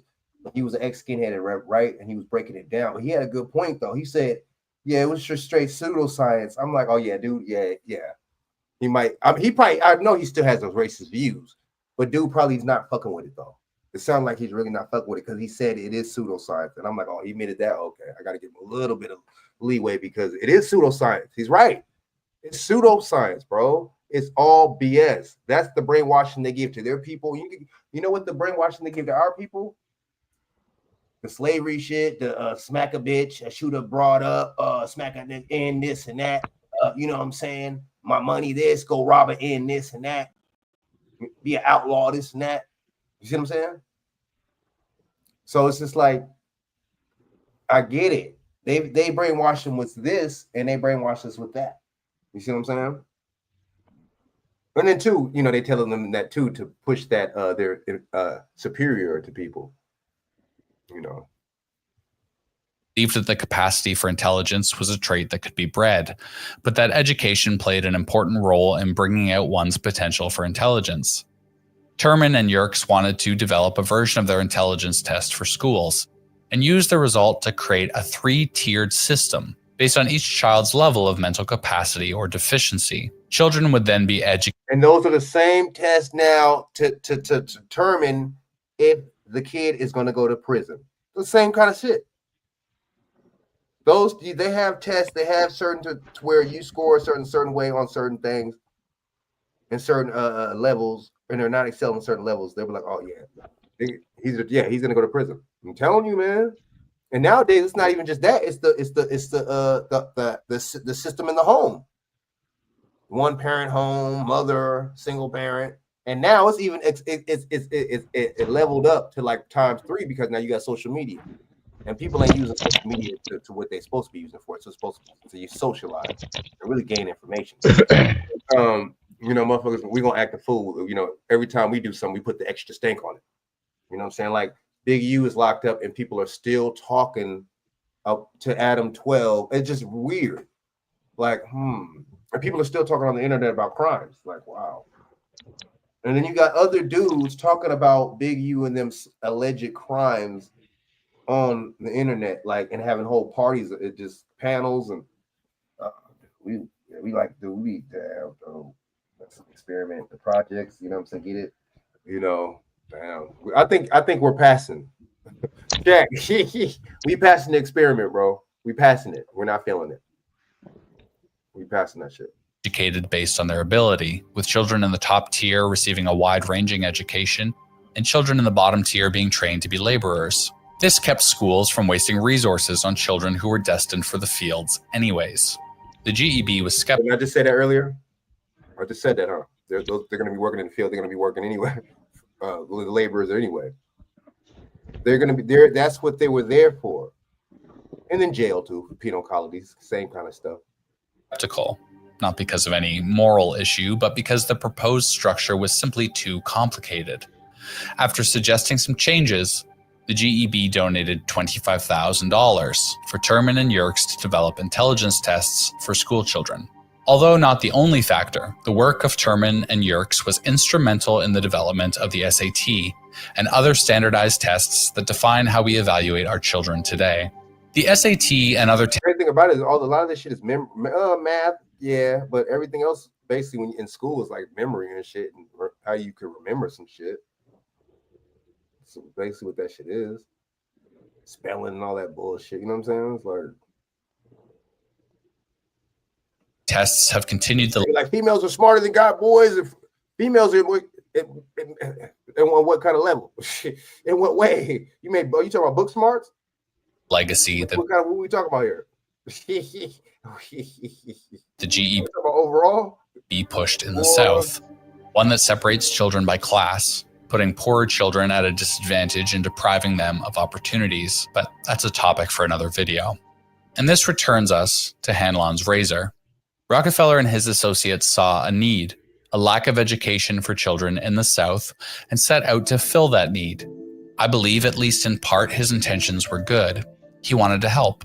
But how is the richest man alive, who has spent his life building a massive empire, destroying his competition and cannibalizing their businesses, a man whose lifelong obsession has been efficiency and productivity, supposed to offer a compassionate and nuanced opinion on how to educate children whose lives look nothing like his? That is not malice, it is stupidity. And yet the story of Rockefeller and the GEB is not a cautionary tale, it's the way our world works. In 2023, the members of the Forbes 400 list gave away over $250 billion in philanthropy. Certainly, that's a good thing. But consider how much influence that philanthropy has bought over how education, medicine, poverty relief, and other services are rendered. Even outside of philanthropy, the average politician's salary in the United States is over $100,000. Oh. And yet these are the people we ask to make decisions on how best. It should not be like that though, man. It should be the other way around, dude. These motherfuckers, you get the low salary, regular motherfucker, and he's gonna get the high salary when you're the masters of the people and you're the real government. They're the false government. They give you the fake corporation, which is the straw man in your birth certificate, but then they're the false government. These motherfuckers, man. Best to support the poor and disenfranchised in our society. And that dude Tom Steyer too. Remember he ran for president and he was talking about reparations, dude. He was talking about reparations. Marianne Williamson, I think she might be a billionaire too. Marianne Williamson, she's really rich for sure. It's interesting how you get these billionaire running for Democrats and they talk about, oh yeah, reparations, yeah, sure. It's like, for one, already know there's something to that. I don't trust them. But two, it's just like, interesting. The billionaires talking about giving reparations out. Wow. Interesting. One of Rockefeller's most famous quotes, often used to show his motivation in changing education, is, "I don't want a nation of thinkers. I want a nation of workers." This quote, by the way, was first attributed to him in a 2006 documentary full of UFO conspiracy theorists. He probably never said it. One thing he did say in a 1932 interview is, "I believe the power to make money is a gift of God, to be developed and used to the best of our ability for the good of mankind." Man, these people, they try to always put these people in a good light. I can't stand that. But discredit our people and don't even mention our people. I need to be putting us in these people in the best light. Oh, yeah, y'all motherfuckers, man. Yeah, what do y'all like? So let's talk about, you know what I'm saying? So let me hear a couple minutes, 5 minutes, and just do on Elon Musk real quick, man. You know what I'm saying? I want to get to that Jonathan Majors thing too, man. That's serious, deep stuff right there, man. People they're gonna pass that over. Do all of the work. Musk just plays visionary for the cameras. SpaceX survives off billions in US government contracts. Musk isn't a self-made space pioneer. He's a government-subsidized middleman. Musk's only real invention? Hype and bullshit. Every single idea he pushes is either a recycled, stolen idea from someone else, a fake, unworkable scam designed to hype up stock prices, or a half-finished, legally questionable death trap that never actually worked. Did you know you get a free online training course that covers all the life-saving essentials for traumatic injuries? So with a purchase of any Hyperloop? A nonsense distraction meant to kill high-speed rail. Neuralink? a dystopian tech bro fantasy that killed monkeys in horrifying ways. Oh, I haven't. That's the first time I've heard that. I'm telling you, sometimes you got to dig deep. I never heard that. That's the first time I've heard that. Tesla Autopilot, a glitchy, deadly mess that's already killed people. Musk's entire reputation is built on one thing: white people's belief that a white rich man must be a genius. Shaq, don't we, Shaq, don't we always be saying that? BJ, you still there? Y'all still there? Yo, don't we always be saying that? Well, I know they ain't gonna give us reparations. I'm just saying that's interesting how they even a billionaire cat, the billionaire cat brings that up. 2 billionaires. It's like, wow, okay, interesting. You said they want us talking about it. That's a good point. Good point. I've been saying this about what he just said.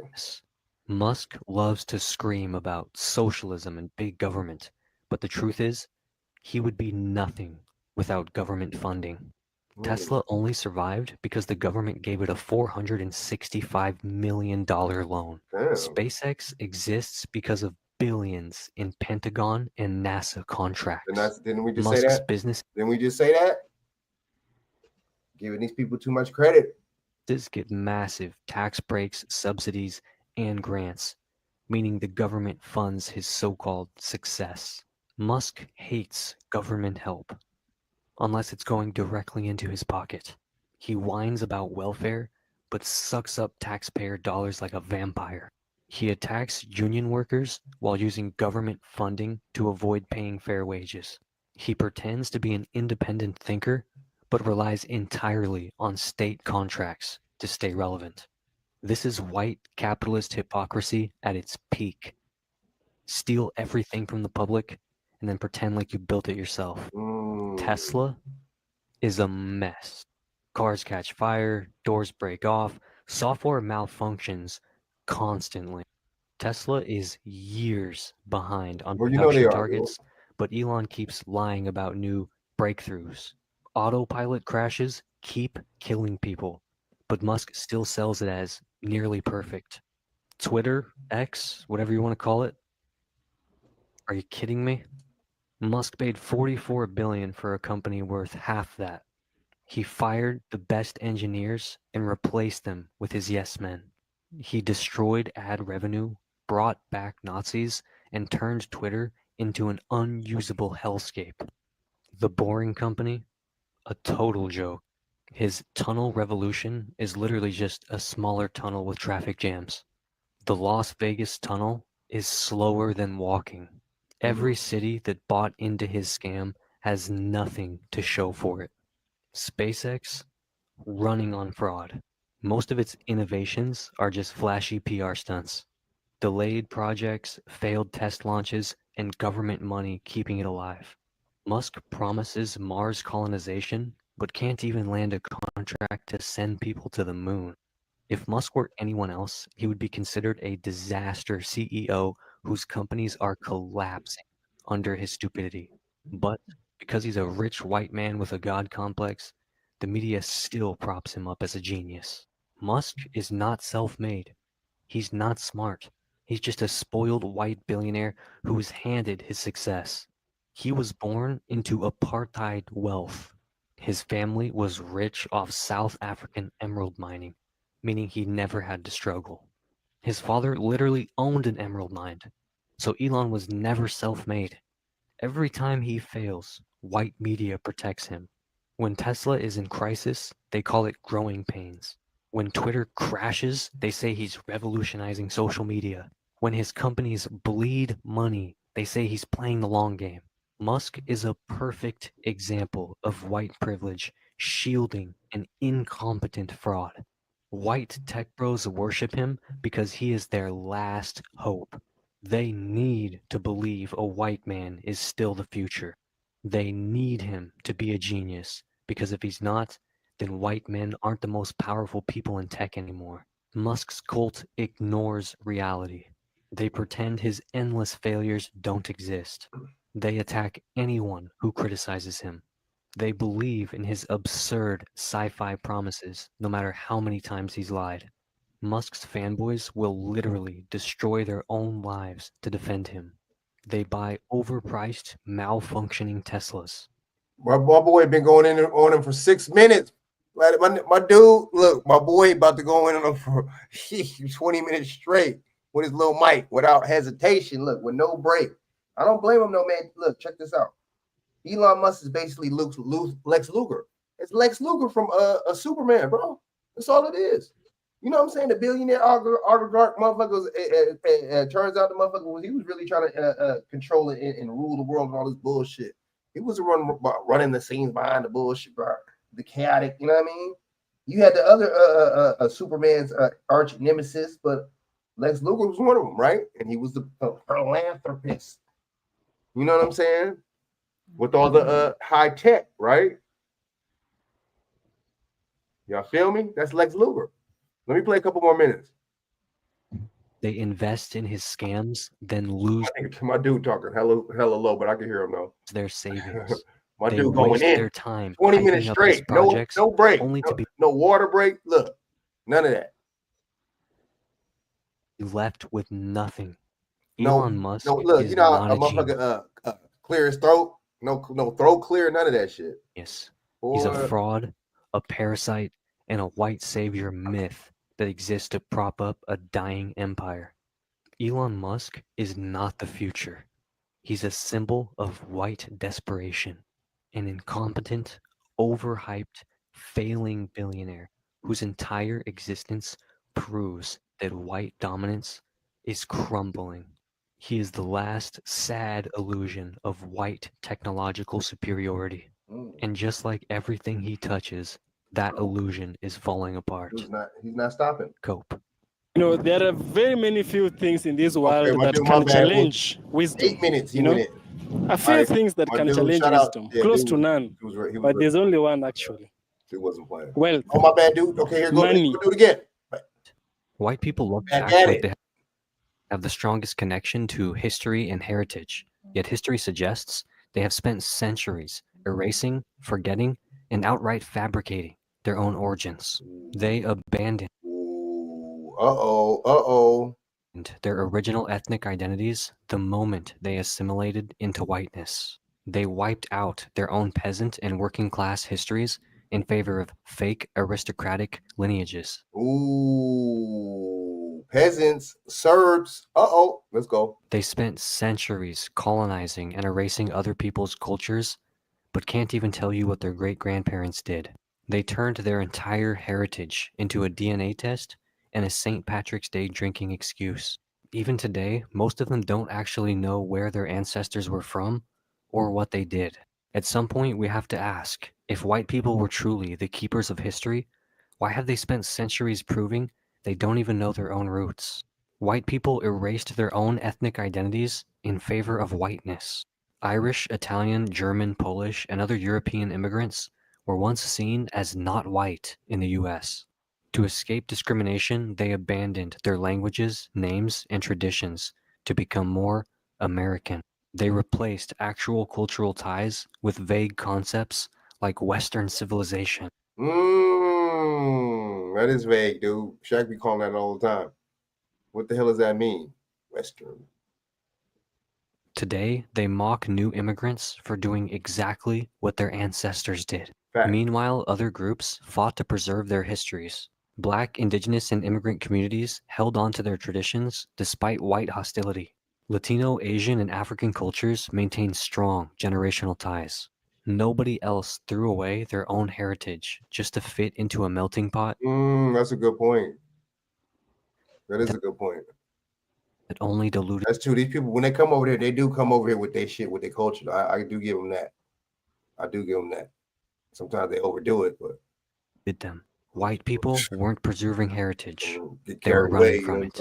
White people fabricated their own family histories. They loved to claim noble or royal ancestry, despite the fact that most of their ancestors were peasants. Whoa. They latched onto coats of arms. Them coats of arms originally so-called black people originally, those coats of arms. Hello, come on now. We gotta, you know, we gotta go with the flow, man. And last names as signs of lineage, despite the fact that those things were often assigned randomly. They claim deep European heritage, yet don't know anything about the history of those places. They'll say they're 1/16th Cherokee without a shred of proof. Meanwhile, other communities actually maintain lineage. Indigenous cultures have detailed clan systems tracking ancestry for generations. African societies preserved genealogies and oral histories before white colonial disruption. Nobody else makes up their ancestors just to feel special. White people weren't celebrating history, they were rewriting it. White people lost their folk traditions, then complained about losing culture. Medieval and early modern European peasants had distinct cultural traditions until aristocrats and industrialists destroyed them. Folk traditions, pagan festivals, and local pagan holidays, pagan deities, the whole nine. That's why we got these holidays, right? Come on now. Dialects were erased by church and state control. They industrialized their own homelands, erased rural life, then looked down on cultures that preserved old ways. They mock indigenous and African traditions while failing to realize they lost their own centuries ago. Meanwhile, other cultures defended their heritage.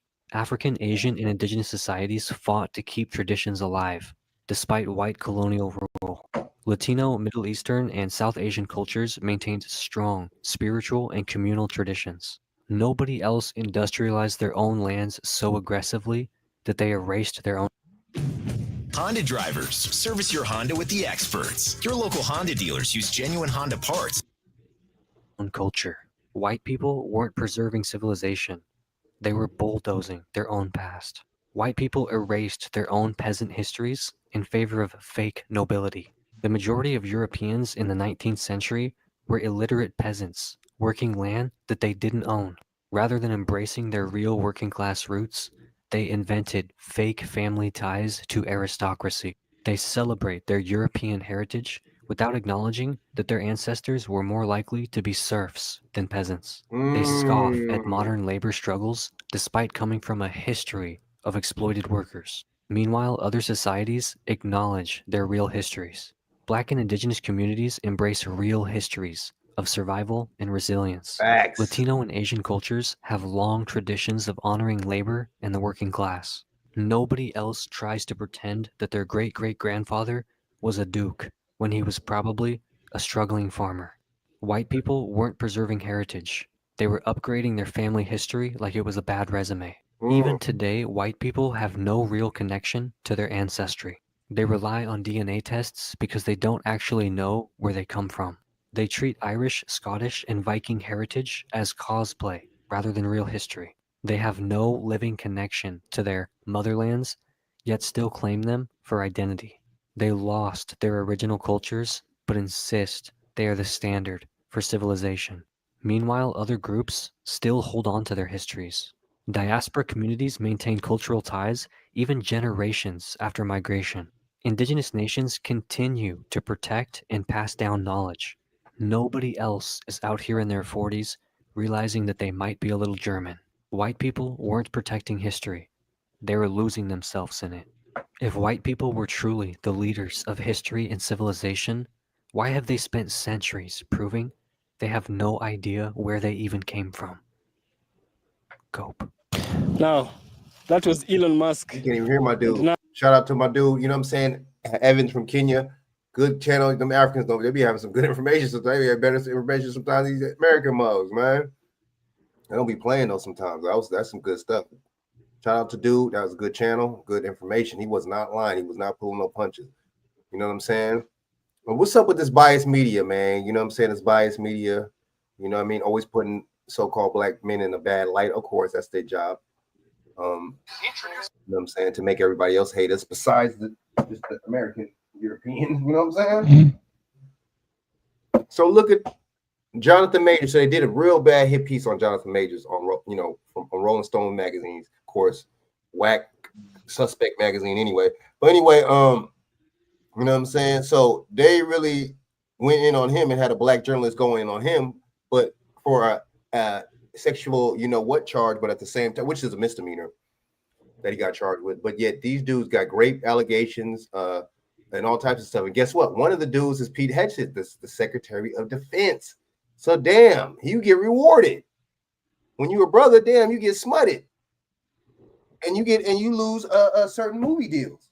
But when you are European, you get rewarded. And you get to be the Secretary of Defense of the United States. Very interesting. Let's go. HexFX, the all-in-one multi-FX plugin from Zara. In this video, we're going to talk about money. Shout out to Lauren Victoria Berg. Check out her channel. Go on and subscribe to it. And traffic strategy in journalism, and the case of Rolling Stone and Jonathan Majors. Remembering that there are no rules in journalism.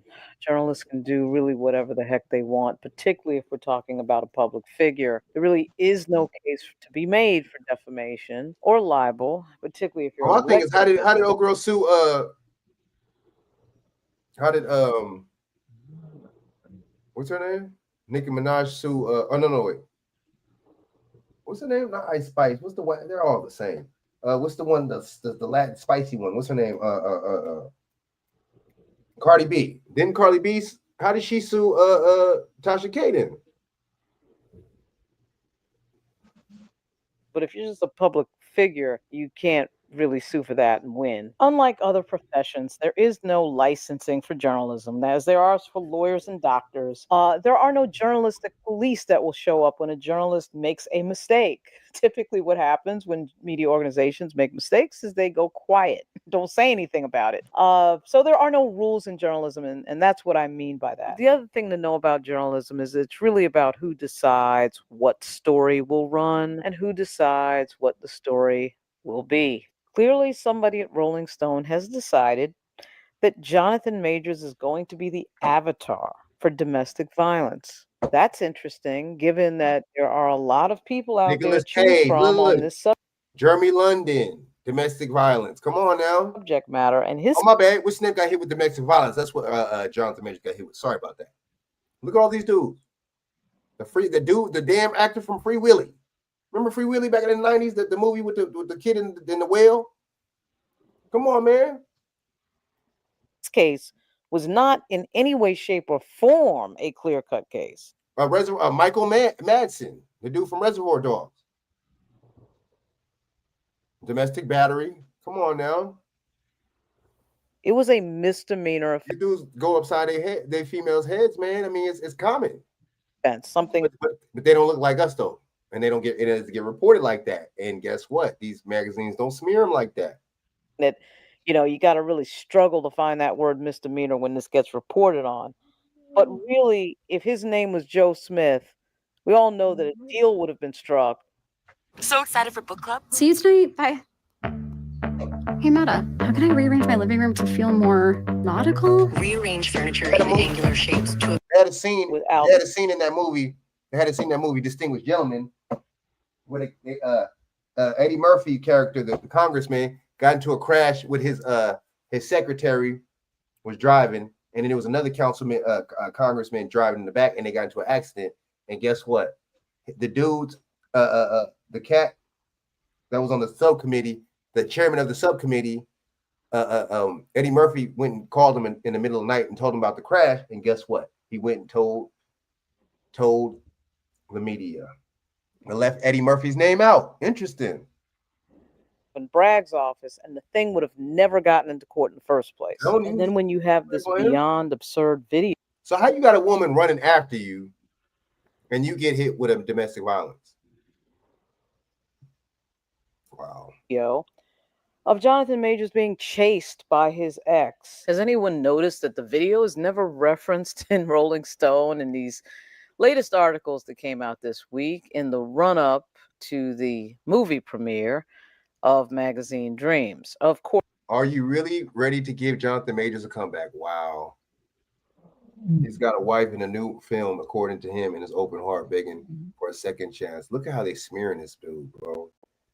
He was a big actor too when all this happened, man. He was in a Marvel. He was going to be on the new Avengers, or the new, what's his name? It's Kang the Conqueror. He played the Kang the Conqueror in the little series that they had. Hulu or Netflix, one of them motherfuckers.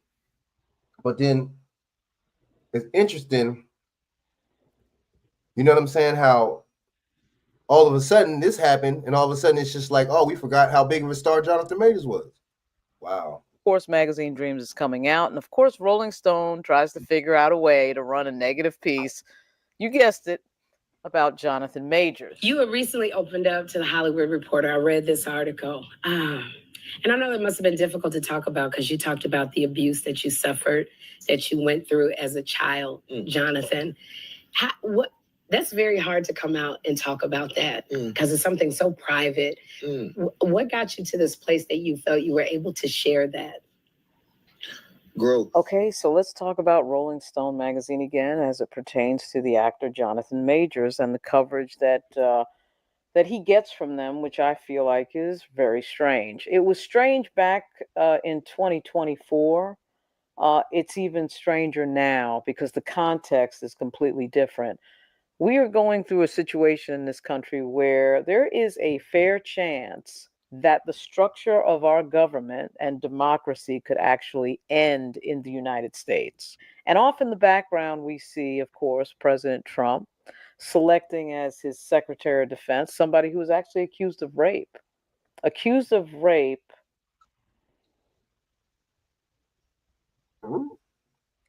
Rewind.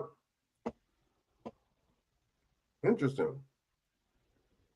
Why would you pick? I mean, let's just say, right?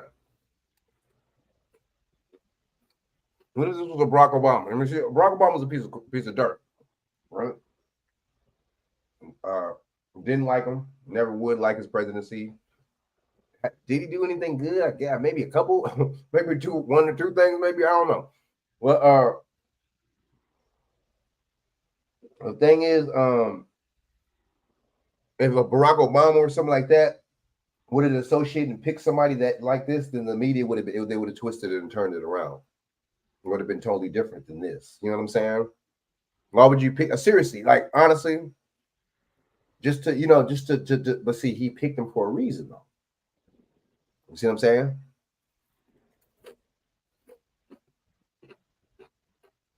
I'm gonna show you why he picked him. Let's go. And then a woman actually files a complaint to the police. Did you sexually assault a woman in Monterey, California? I have, as far as Well, see, I'm gonna be honest with you. A lot of these so-called black YouTubers that be for Trump and all that, they don't bring this type of stuff up. You know what I'm saying? And that's corny because me too. When Joe Biden was in there, we was all going in on him. I still would today, and I still do go in on Joe Biden and Kamala to this day, right? I have no love for Democrats at all whatsoever, right? But at the same time, see that's whack and that's corny because when the Democrats was in there, we was going in on them, but all of a sudden when he's in there, we're not gonna go in on this. You know what I'm saying? That's bullshit. You know what I'm saying? But see, a lot of people aren't independents like me, so I can kind of see it. A lot of black people know or don't know putting in the work is the really, really, really hard thing, right? So it's easy to just put this on one of these white motherfuckers and say they're going to do this and that and make anything great and better, which they're not. You see what I'm saying? They don't even make it better for some white people. So, you know what I'm saying? So this dude right here, and you still got people talking about Bill Cosby. You still got, to where motherfuckers is found innocent, evidence everything, but still motherfuckers is hawking on them.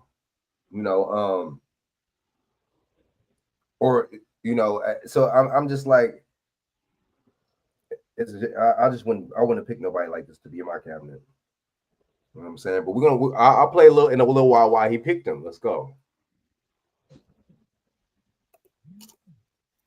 media is concerned, I'll keep it very simple. The matter was fully investigated and I was completely cleared, and that's why I'm going to leave it. Thank you very much. This person, Pete Hegseth, then gets confirmed by the United States Senate. He is now the sitting Secretary of Defense. He leads the biggest agency of the federal government of the United States. And Rolling Stone is focused on the actor Jonathan Majors. Sure. What people are saying, so you have the chance to address it. So the first is this alleged rape that took place in 2017 at a... Now, to complete the story, our current Secretary of Defense, Pete Hegseth, was cleared. It was never named who the person was, and then the information came out that he had paid this person $50,000, probably connected to an NDA that requires this person to keep their mouth shut.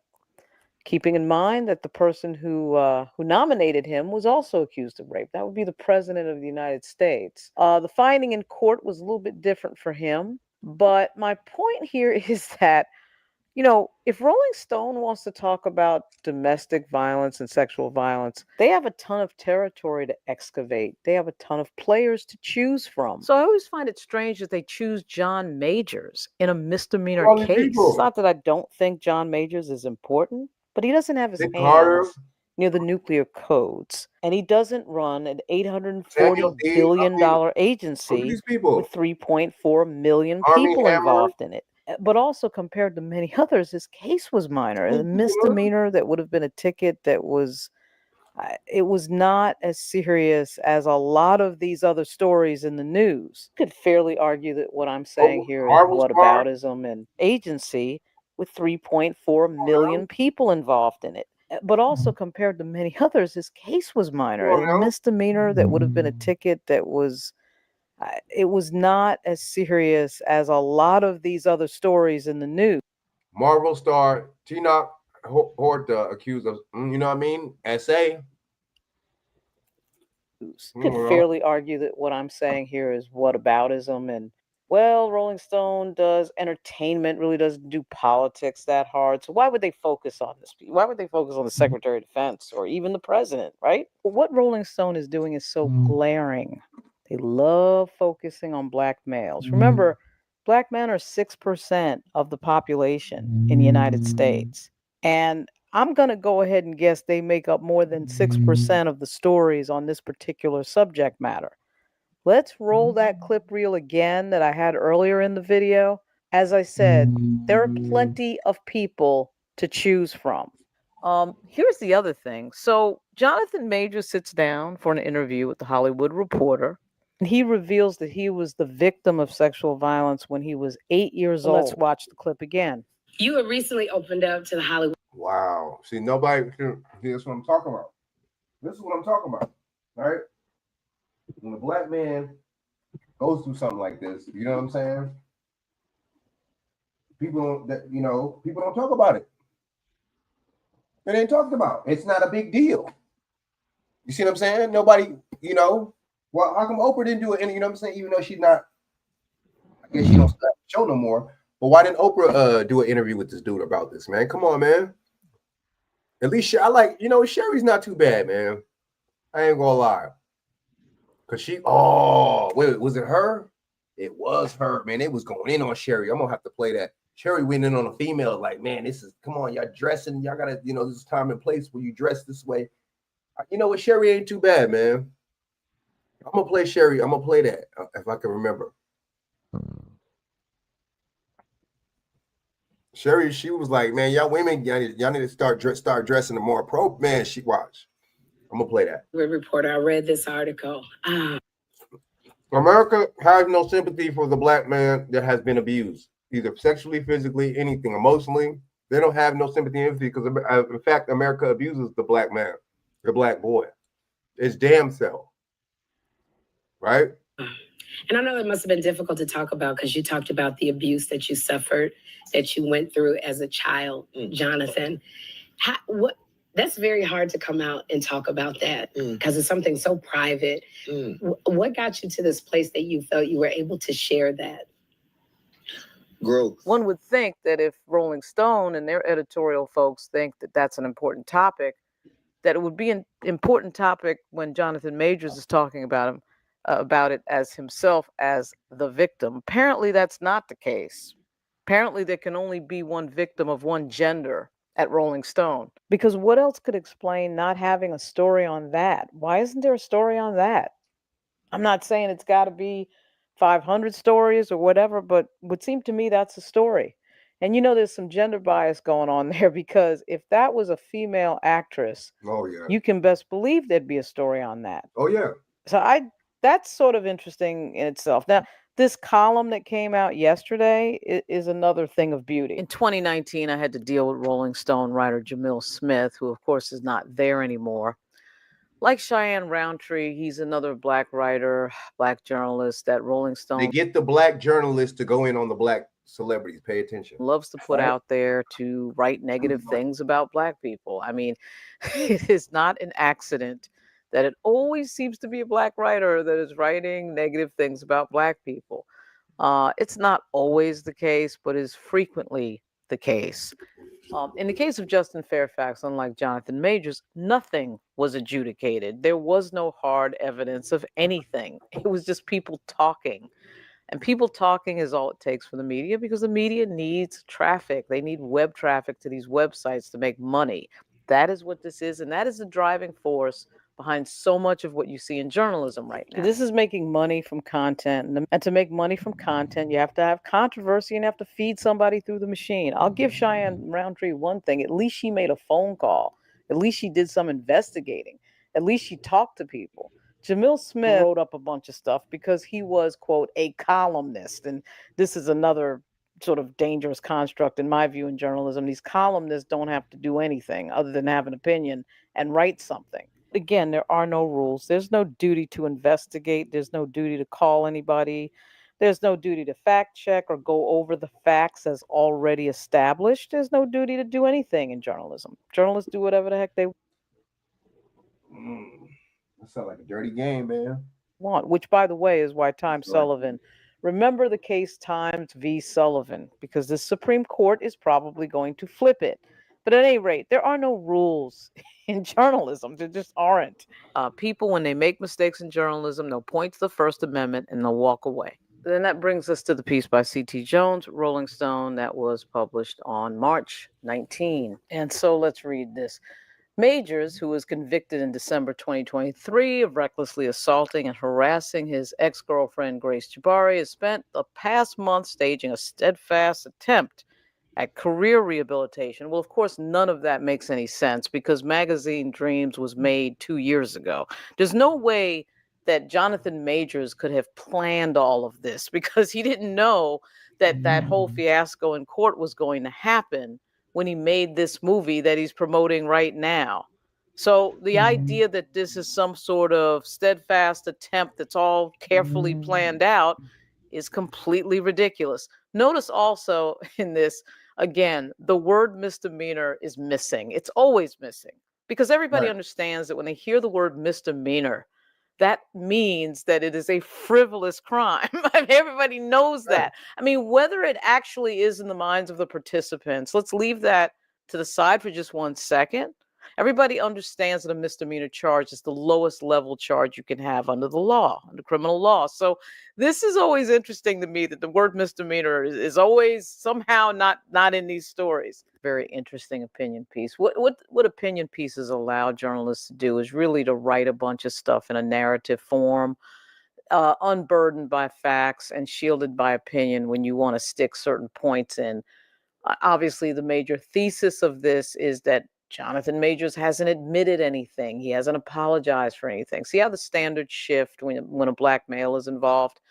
Never would you hear in a million years this type of language. Remember again, Alec Baldwin shot somebody dead on a set by accident. And I'm trying right now, I'm struggling to remember, did he ever apologize for that? Did he ever admit any wrongdoing for that? Nope.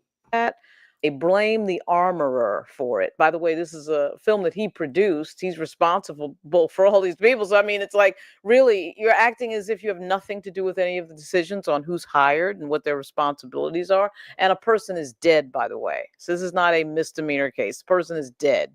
So, I mean, it's amazing how the responsibilities shift and the requirements and the things, oh, well, he hasn't apologized, he hasn't done this, he hasn't done that. And then, of course, if he did apologize, there'd be a spate of stories in Rolling Stone talking about how, oh, see, we were right, he did it. It's just, I mean, there's no winning with these people. It is a never-ending thing. Doesn't matter that it got adjudicated. Doesn't matter that, 52-week program. Doesn't matter that, Jabari locks him out of his own place. None of that stuff matters. That, she's chasing him down the street, which of course isn't mentioned in this article. And so none of that matters. The only thing that matters is we got to have an avatar, a Black avatar for domestic violence. That's what they want. Right. And that is what matters. Right. And how you know that is that they're not talking about any of these other cases, either now or when they were happening over these last few years. What Rolling Stone does with these other cases is maybe they do one story, maybe they even do two stories.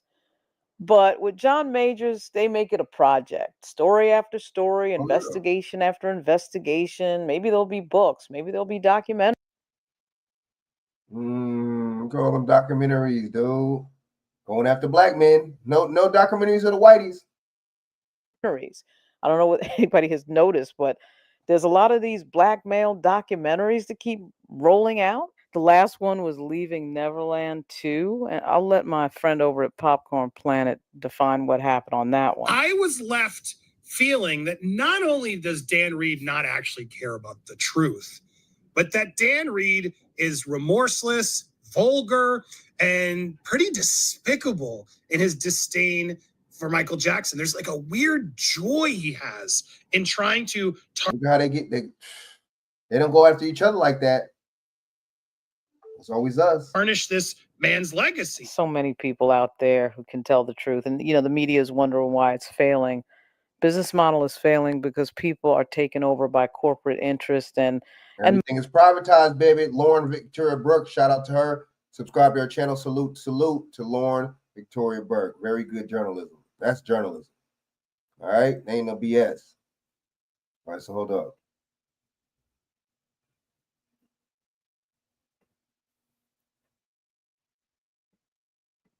I'm going to play this real quick. Fair use, fair use.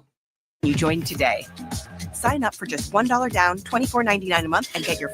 Learned the Trump administration plans to nominate Dr. Susan Monarez as the director of the Atlanta-based. This lady, there was a dude, there was a guy that just got turned down, he got reined in, and then he got sworn in, and then they canceled it, right? But because he was questioning, jabs, and this lady isn't. You see what I'm saying? This lady's for it. So guess why he got dropped and she got picked? Let's go in. It's CDC. Monarez is the current acting director of the agency. The move comes weeks after the White House withdrew the nomination of Dr. Dave Weldon to lead the Centers for Disease Control and Prevention. Monarez is a veteran of government service who was the deputy director of the Advanced Research Projects Agency for Health. In the past, the CDC director has been appointed, but the nominee requires Senate approval starting this year. Man, all right. Let me show y'all who Pete Hegseth is, all right? Let me show you who this dude is. Why Trump picked him? All right, fair use, fair use. I'm just going to play a little bit of this, all right? I'm just going to play a little bit. I'm going to show you how much of a racist this guy is, all right? Hypocritical guys. This is the dude that's running the Secretary of Defense. Very interesting. Running our defense is this guy right here. This dude, he was a journalist on Fox News, all right? So this dude is no, you know what I'm saying? He don't have no experience in any of this. This dude is a journalist, all right? I want y'all to pay attention. Fair use, fair use.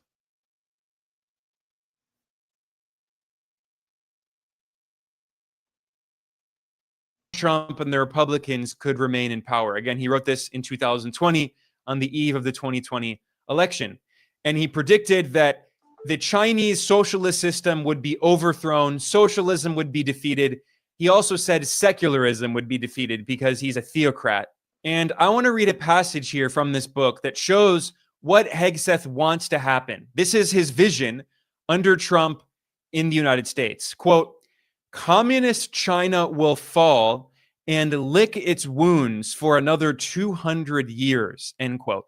So he wants to put China back into the century of humiliation, like it when it was partially colonized in the 19th and early 20th centuries. He wants to So I'm gonna be honest with you. I'm gonna break this down a little bit. So all this stuff where they talk about China this and China that is all a ploy, right? Because I'm gonna keep it real with you.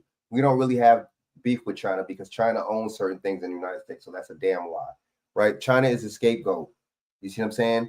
They keep talking about China this because they don't want people to compete, you know what I'm saying, with Chinese EV. They don't want Americans to see that China and be access to China, have access to China's electric vehicles in their technology, right? That's why they, if you notice, Trump put the tariffs and kept the tariffs on China and lifted them off of Mexico and Canada for a reason, right? Just like Biden, when he was in there, Biden had tariffs on China too. You notice the Democrats and Republicans both fight and try to act like they're not cool and all this BS, and they always fight on certain issues, right? But they're all together on one common accord, which is getting tax breaks for these rich people and making sure these rich oligarch people, these tech people, can make millions and millions and trillions of dollars in profits. Because if China, if we don't have access to Chinese technology and their cars, we're not going to be able to buy them. So guess what? People like Elon Musk and them corner the market with their cars and their technology. You see what I'm saying? And make them richer. That's what it's all about, is to make these people richer. There is no beef with China. That's all a scapegoat. You see what I'm saying? That's all a scapegoat. That China stuff is BS. That's the biggest lie ever. Oh, China, oh, we're China communist. And that's how you know it's propaganda too. Because why do they keep calling it communist China? We know that China's communist. Why do you keep having to say that? People don't say capitalist America. Capitalist America. Come on, man. That's propaganda right there. We know it's communist. So what are you trying to say? It's the big bag boogeyman? But guess what? Look at how powerful China is. Maybe because some of them social programs, them state-ran and government programs to lift the economy. That's why China is the way it is, and it's booming like that. Come on, man. You can't lift you can't lift what's name off of making the billionaires, giving a billionaires tax breaks and tariffs. You don't lift no economy like that at all. That's not how that works. You know what I'm saying? With tariffs, you tax. So basically, you're giving tax breaks to make it to where these rich people don't have to pay taxes, but then tariffs, you have to pay the tax, the richer person. So guess what? They pay you don't pay taxes, and they do. I mean, they pay taxes and you do. I mean, they don't pay taxes and you do. How about that? So who's getting screwed? overthrow the government of China, where there are one people these politicians are telling you, man. Don't believe none of these. All these people are telling you is lies. Oh, China. They don't care about. They're not. China is not. They don't have no. That's not an adversary like that. Yeah, they do. They're low key in competition, but then they corner the market by basically making it to where we don't have access to China's stuff. You see what I'm saying? And putting 100% tariffs on them. You feel what I'm saying? To where we don't have access to their stuff. To where Elon and all of them could corner the market and be trillionaires and billionaires because all we have access is to their stuff. We buying up their stuff. There's a black dude that has an EV company too. Nobody talks about that though. I'm gonna bring it up right now. Us as black people on YouTube, we be promoting some bullshit. A lot of black people on YouTube be promoting some whack. We don't really promote ourselves. We promote these people before ourselves. Weird. Why are we not promoting this guy? He has an EV. He has his own electric car he built. Why are we not promoting him?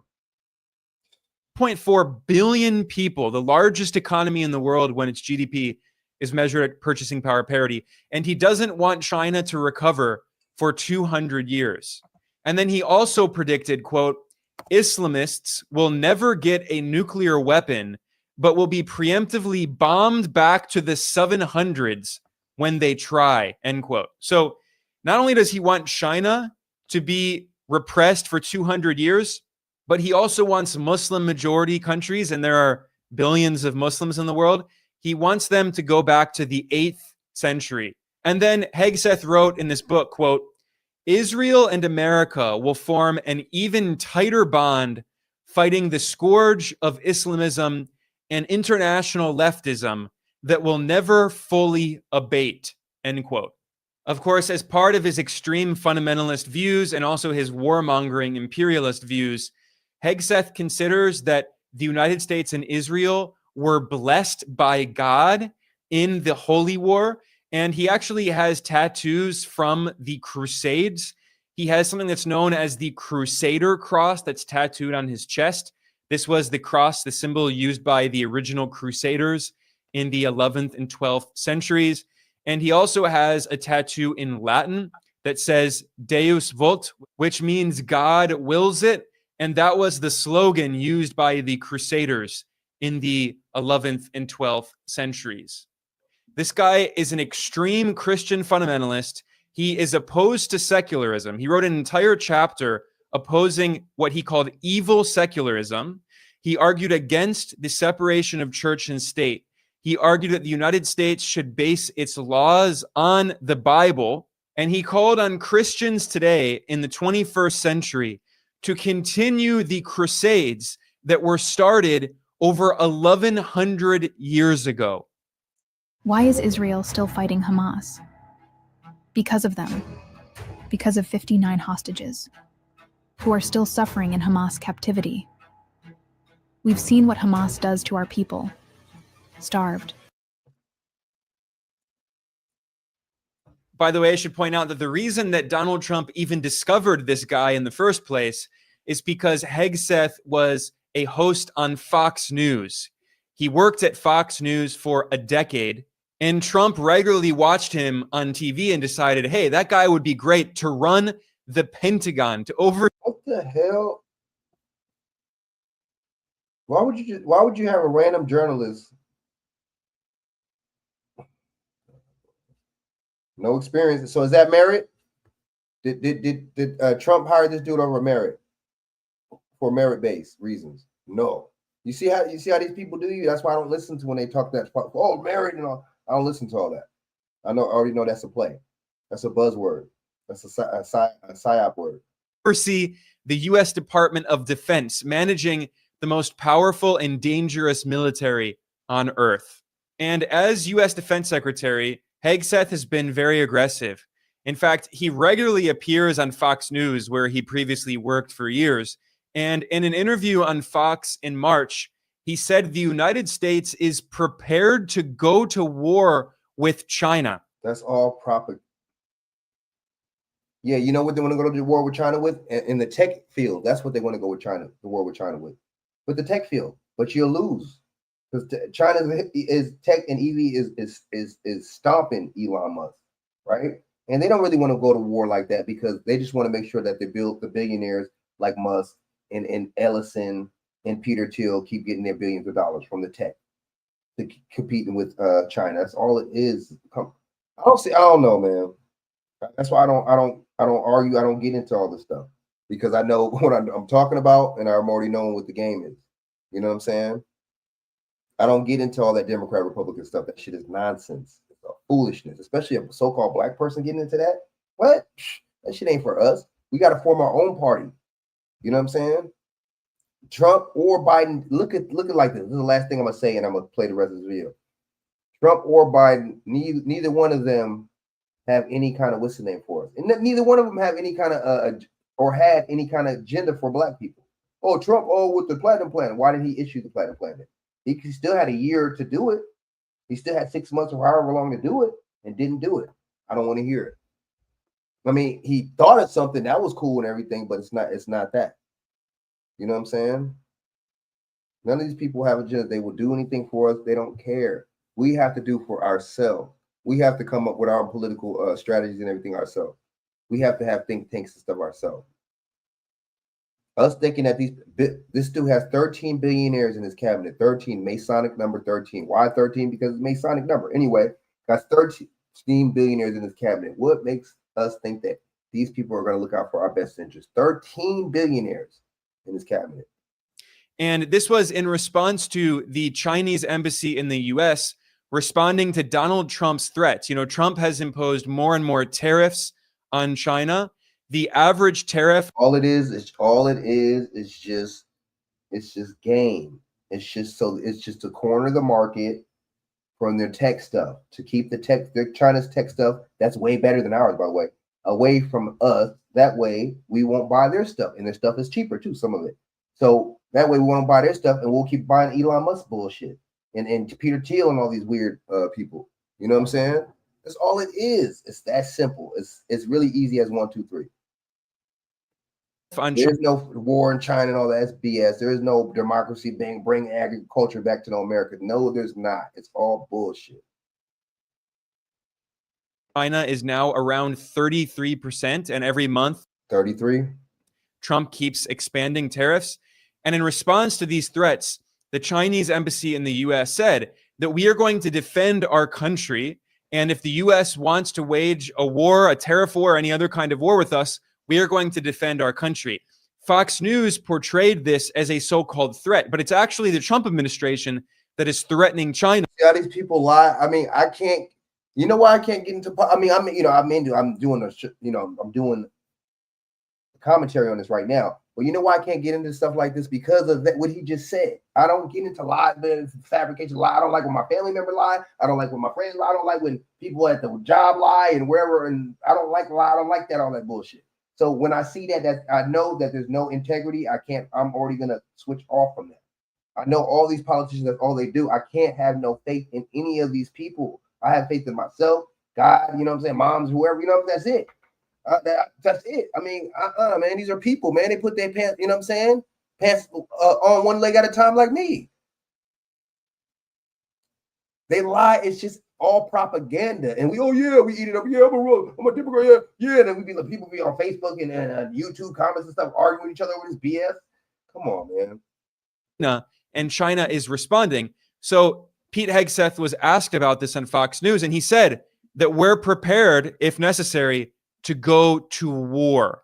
This was posted on. Look. Oh my God, bro! These people, man. People.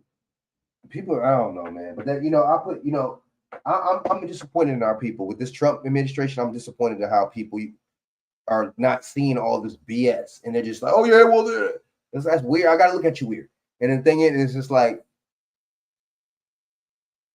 what's going on with this? What do you go to war for China for what? But it's really trade wars, man. It's trade wars, and it's bidding wars. It's corporation wars. By the Chinese embassy. Quote, if war is what the U.S. wants, be it a tariff war, a trade war. Didn't I just say that? Didn't I just say that? Let's go. Or any other type of war, we're ready to fight till the end. As Secretary of Defense, how do you take that? Well, we're prepared. Those who long for peace must prepare for war. We are. People listen to this fucking guy, man. But see, I get it. You get it. You put a white guy in there, and then it's good. You know, nobody questions him. I get it. It makes sense. Let's keep going. That's why we're rebuilding our military. That's why we're reestablishing deterrence and the warrior ethos, is because we live in a dangerous world with powerful ascendant countries with very different ideologies. You mentioned defense spending. They're rapidly increasing their defense spending. So are we. You know why? Protect. What's the name? Protect contracts. That's why. Protect contracts. Technology. They want to supplant the United States. If we want to deter war with the Chinese or others, we have to be strong. And that president understands peace comes through strength. We need the defense spending, the capability. What is this dude talking about? The weapons and the posture in the Indo-Pacific. Posture. What is this dude talking about? This dude was a Fox News analyst. He knows nothing about strategy. He knows nothing about war. He don't know nothing about no defense. This dude wasn't in no army. Which is something we're very much focusing. There's an entire section of Hegseth's book that is dedicated to fear-mongering about China. He wrote that, quote, our largest it's fear-mongering. Geopolitical foe is communist China. There we go with this communist China. But low-key, y'all low-key pushing communists slowly too, though. What do you taking away the First Amendment? You know what I'm saying? You're taking away freedom of speech. Y'all, you know what I'm saying? Like, what's that all about? Then you know what I'm saying? Censoring people, threatening to deport people that were protesting. Talking, you know what I'm saying? Basically, people saying that people can't say certain words, things about Israel, and calling them domestic terrorism. Terrorists? Come on, man. I don't know about that. I'm not feeling that, man. I don't know. I'm not playing all those games. Oh, well, he restoring. Cats ain't restoring nothing. You know what he's restoring? The billions and trillions of dollars with these oligarchs and the tax cut. And next time I'm gonna play a video where where they were talking about cutting taxes for the rich. Where JD Vance was talking about that. You know, I'm gonna play that after that. JD Vance was talking about cutting taxes for the rich. Quote, and he was speaking to a rich crowd, to a crowd, and he was talking about them. So you took cutting taxes for the rich, but you putting up tariffs. So basically, you taxing the everyday people, and then you're giving tax breaks to the oligarchs. Okay. He quoted President Trump during his first term when Trump said that China is a threat to the world. This is a quote from Trump in the White House back in 2019. Obviously, China is throwing up that Masonic, throwing up the triangle. Let's go. Why is his hand positioned like that? To the world, in a sense, because they're building a military faster than anybody. In his book. So what? Even if they was, so what? What is that? And they built, so what? So? Book Hegseth. Isn't Israel building a military? Wrote that, quote, even Mickey Mouse would understand that the communist Chinese government and its economic engine are a threat, and we must compel our companies to stop enabling them with American technology. We must bring the companies back home to America coercively if necessary, end quote. And what's also funny, very ironic, is that he accused China of lying, cheating, and stealing. And he said, quote, you cannot trade fairly with an enemy that lies, cheats, and steals, end quote. I put a little note here when I was reading his book that this is deeply ironic because during Trump's first term, Trump's CIA director and then Secretary of State was the neoconservative war hawk Mike Pompeo. And Pompeo famously admitted in a speech at a U.S. military academy, he said, I was the CIA director and we trained people how to lie, cheat, and steal. What's the cadet motto at West Point? You will not lie, cheat, or steal, or tolerate those who do. I was the CIA director. We lied, we cheated, we stole. It was like we had entire training courses. So as the saying goes, every accusation that the U.S. makes about another country is actually a confession for what the U.S. empire itself does, which includes lying, cheating, and steal, and threatening the world and waging war everywhere and overthrowing foreign governments and meddling in foreign affairs of independent sovereign countries. But in this book, the U.S. Defense Secretary, Pete Hegseth, he complains that, quote, the Chinese have used their wealth to consolidate communist power, spread their influence around the globe. God. But see, the sad thing about this, people believe this dumb. But see, I get it. When you have a white dude right there saying all of it, it's believable because then what's the name of Jesus? Who was the remnants of Jesus? Is a European guy, right? We gotta stop. We gotta stop listening to these people. Seriously, we gotta stop it. This dude, piece of head stick, is talking nonsense. It's all propaganda. This dude, Trump got this dude from Fox News, bro. And ultimately shape our culture. Never seen nothing like corny like that. You know what I'm saying? He fearmongered about China's global infrastructure project, the Belt and Road Initiative. And he claimed that China, quote, wants to control the 21st century, end quote. And then he fearmongered about China's influence in American media outlets and universities. He talked about Walt Disney and Confucius institutes on U.S. college campuses where, they teach people how to speak Chinese, but he thinks that's an evil plot. And Pete Hegseth wrote that the Chinese, quote, are literally the villains of our generation, end quote. So see, these people, honestly, when they say stuff like that, it just goes to show how stupid they think people are and how, you know what I'm saying? Why do I need you to tell me who the villains are? Why do I need you to tell me who's evil? I'm a grown man. Why do I need you to tell me that? But see, that's propaganda and brainwashing. That's engineering consent. He sees the world like a Hollywood movie. It's between good and bad. the like Batman or something. US and Israel are the heroes, the good guys, and China and Muslims, according to him, are the villains in this Hollywood movie. And finally, Hegseth concluded this section on China in his book, claiming that China is waging a technological war, cultural war, trade war, and military war. He claimed that China wants the, quote, reestablishment of the former Chinese empire, which is completely false. It's not true. And then he said in his typical hysterical fashion, quote, if we don't stand up to communist China now, we will be standing for the Chinese anthem someday, end quote. So this is the guy running the military, running the Pentagon. Telling you, I don't see, man. I don't get people, man. That's why I look at people like, dude, I need to shut up, man. You know everything, y'all. You know what I'm saying? Like, oh man, Trump and this and that, and this shit. Biden was a disaster. So that they give you a worse and they give you worse, or they give you worser and they give you worse. It's all the same. I don't trust this dude. This dude is an idiot. He don't speak for me. I don't. He's from Fox News. He's a fucking journalist, and you get him from Fox News. So what? Look. You know, what kind of ideology, but see, Trump is full of it because Trump was a Democrat. These people are all full of it, man. I don't like fake people. Do y'all? I don't like fake people.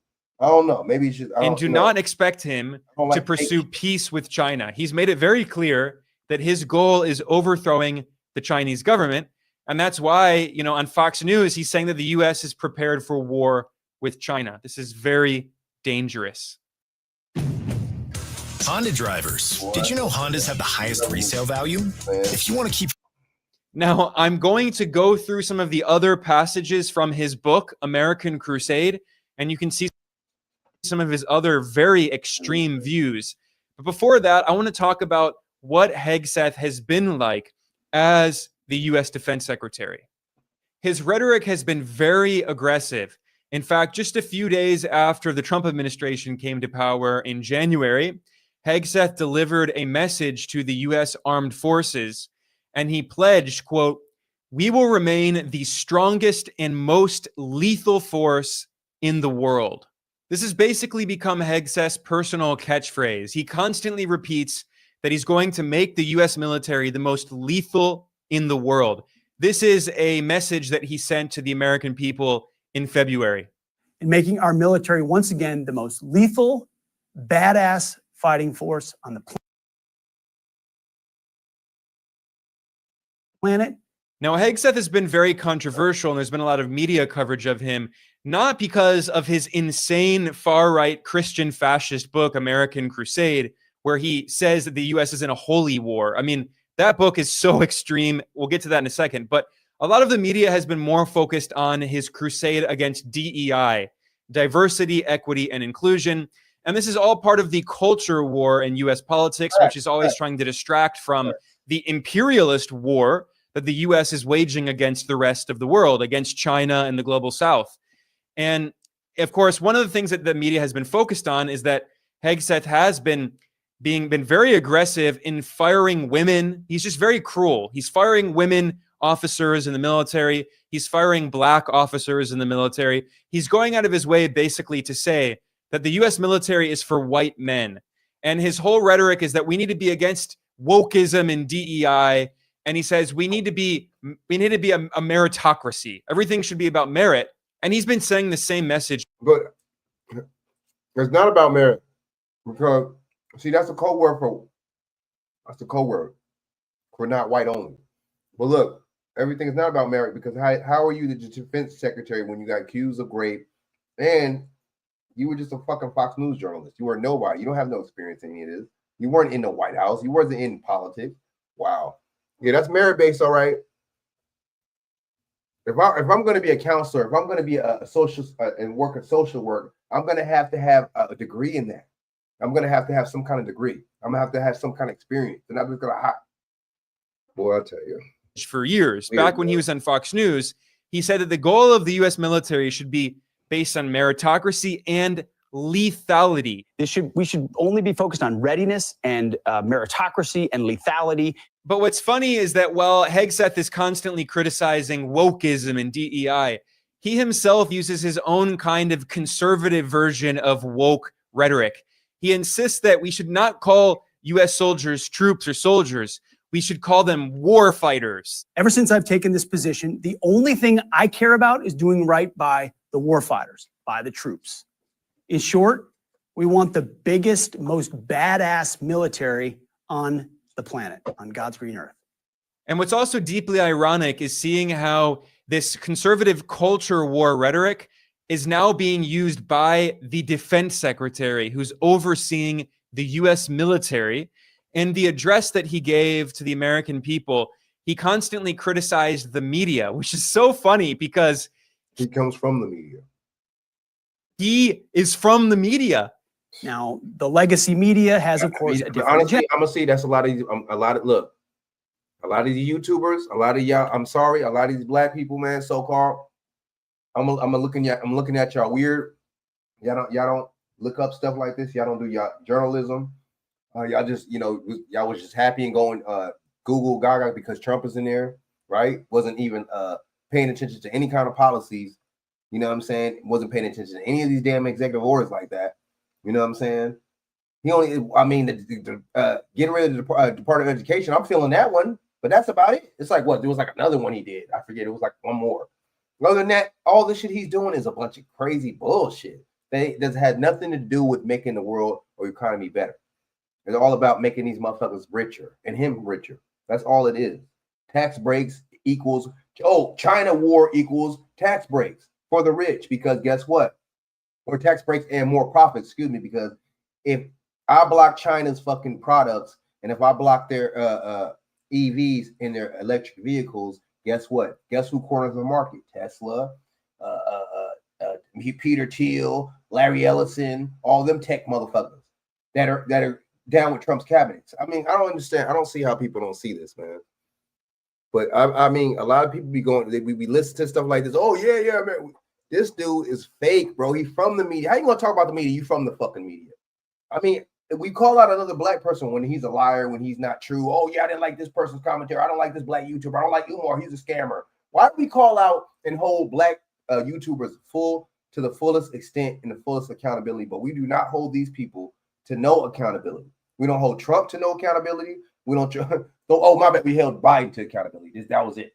We don't. You know what I'm saying? We got to stop this Democrat Republican stuff. It's all the same. Trump was a damn Democrat. I don't understand what's up with people. This dude come from the media. This dude has no experience in his position. I had to play this video. I'm about to play a couple more minutes and I'm gonna play another video.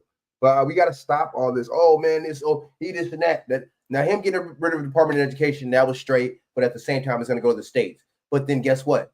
It's not just state funding. I mean, it's not just a federal funding. The states fund too, because guess what? Certain area codes get more funding. Get it? The richer, high-end areas get more funding. And guess what? A lot of these schools are private. So, I mean, I don't understand what this so that's not going to hurt. That's not going to do nothing for the private schools, nothing for the charter schools. So I don't understand. I think he should have had a better plan than that. Get rid of the Department of Education and come up with something that, give it back to the states. What do you mean give it back to? It's going to still be the same ideology, bro. It's still going to be the same ideology. They're going to still keep teaching your kids the same bullshit. I don't know, man. I guess he could have came with something. Okay, we're gonna get rid of the Department of Education and then replace it with this or replace it. These people don't think, they don't care. That lets you know they just give you some BS to make you happy real quick, to satisfy you real quick. They know they don't give a damn about you. You're not, and look at it like this: we're not funding these people. We're not giving these people no damn money. Like, some of these people, some of y'all gave Trump the money, but we're not really funding these people like that. It's the billionaires and oligarchs that are really giving them their money. And the lobbyists. See what I'm saying? I don't know. I mean, y'all or whoever could, y'all feel free, man. You even question what I'm saying. But feel free to, like or whoever y'all want. I don't like none of these people. I don't like Trump. There's no like. I don't know these people. These people don't even know I exist. They don't want nothing from our people. This dude is a racist right here, a staunch racist. You know what I'm saying? Talking about you want to make the military all white. Good. Fuck it. Make it white. But it's like almost 50% of people that are non-white in the military, though. How does that work? People don't think, and I know this type of stuff. So this type of stuff is not going to trigger me. When he's talking to stuff like this, I know automatically it's BS because I think, wait up, let me do my math. it's over 50-something% that are non-white. So what is he talking about? So you're gonna fire all these people? We don't be, man, dude, we don't think, man. Oh, we be in our emotions. Nah, I think we be in our emotions about certain things. And I think we be in our emotions, but we don't be in our intelligence about certain things. We be in our emotions when it comes down to going in on other black people. We go on other black people in a minute. We'll go in on other black people in a heartbeat. Umar, who else? Tariq Nasheed, we going on him. We going in on all types of people. You know what I'm saying? Diddy and Jay-Z. Yeah, we quick to go in on them and critique them, but we not going in on these people that are running the country. That just blatantly lying to you. I don't know, man. They don't have no so-called black agenda. None of these people have agendas for us. Y'all don't think that's weird? And then he got the segregation ban. Any president pushing any kind of segregation ban or anything that has to do with segregation, I gotta look at you weird. I have to look at you strange. How is this helping America, bro? People are like, oh, I'm a segregationist myself. I'm not tripping off it, but at the same time, you're still gonna be paying this taxes to the white establishment, to the government. Just because you segregate does not mean, if we really did segregate, does not mean that we would not be paying to these people. What is wrong with us? Why don't we think about stuff like that? We just, it's a Republican. We like Trump, so he's saying it's a non-Democrat, so it's right. No. The Democrat and the Republican Party used to be together. It used to be the Democrat Republican Party. It used to be all one. The Whigs and all that. I don't know, man. I think we're more entertainment based than intellectual. Penda, you see the same clickbait headlines that I do. Time after time, the media distorts good news stories or often just gets them flat wrong. In most cases, they have an agenda. His job was, he was a host on Fox News. The reason that Donald Trump discovered this guy is because he was on Fox News every day. Senator Roger Wicker says, I want a major move to expand the military-industrial complex. It's just not big enough right now. Even if we were going to war footing, do you support something like that? Well, it needs to be focused on, you need a military-industrial complex. There's no doubt about it. You need it focused in... No, you don't. On the future, not building the stuff of the past. So we've got to change the way it operates. Now, the other big story is we have managed to do some research, and it is Pete Hegseth's birthday. Oh, my goodness. Performing on the biggest stage in the world was just one step in my journey. Hi, I'm Ronnie, and I teach people all over the world how to dance with their dogs on my website. I was searching for a platform where I can really manage my business. And of course, as the U.S. Defense Secretary, Hegseth has been collaborating very closely with Israel. Again, in his book, American Crusade, he said that God has ordained the United States and Israel to wage a holy war against China, the left, and Islam. Well, immediately after becoming Defense Secretary, Hegseth met with his counterpart from Israel, and he met with Israel's Prime Minister Benjamin Netanyahu, who is wanted by the International Criminal Court for crimes against humanity. And the Pentagon published a readout that said that Secretary Hegseth, quote, emphasized the unbreakable bond that exists between the United States and Israel. Now, those words were just mild compared to the rhetoric that Hegseth used in his book, American Crusade. He said, quote, if you don't understand why Israel matters and why it is so central to the story of Western civilization, with America being its greatest manifestation, then you don't live in history.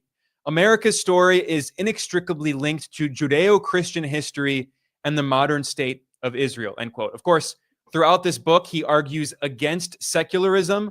He says the United States is a Christian country and its laws should be based on the Bible.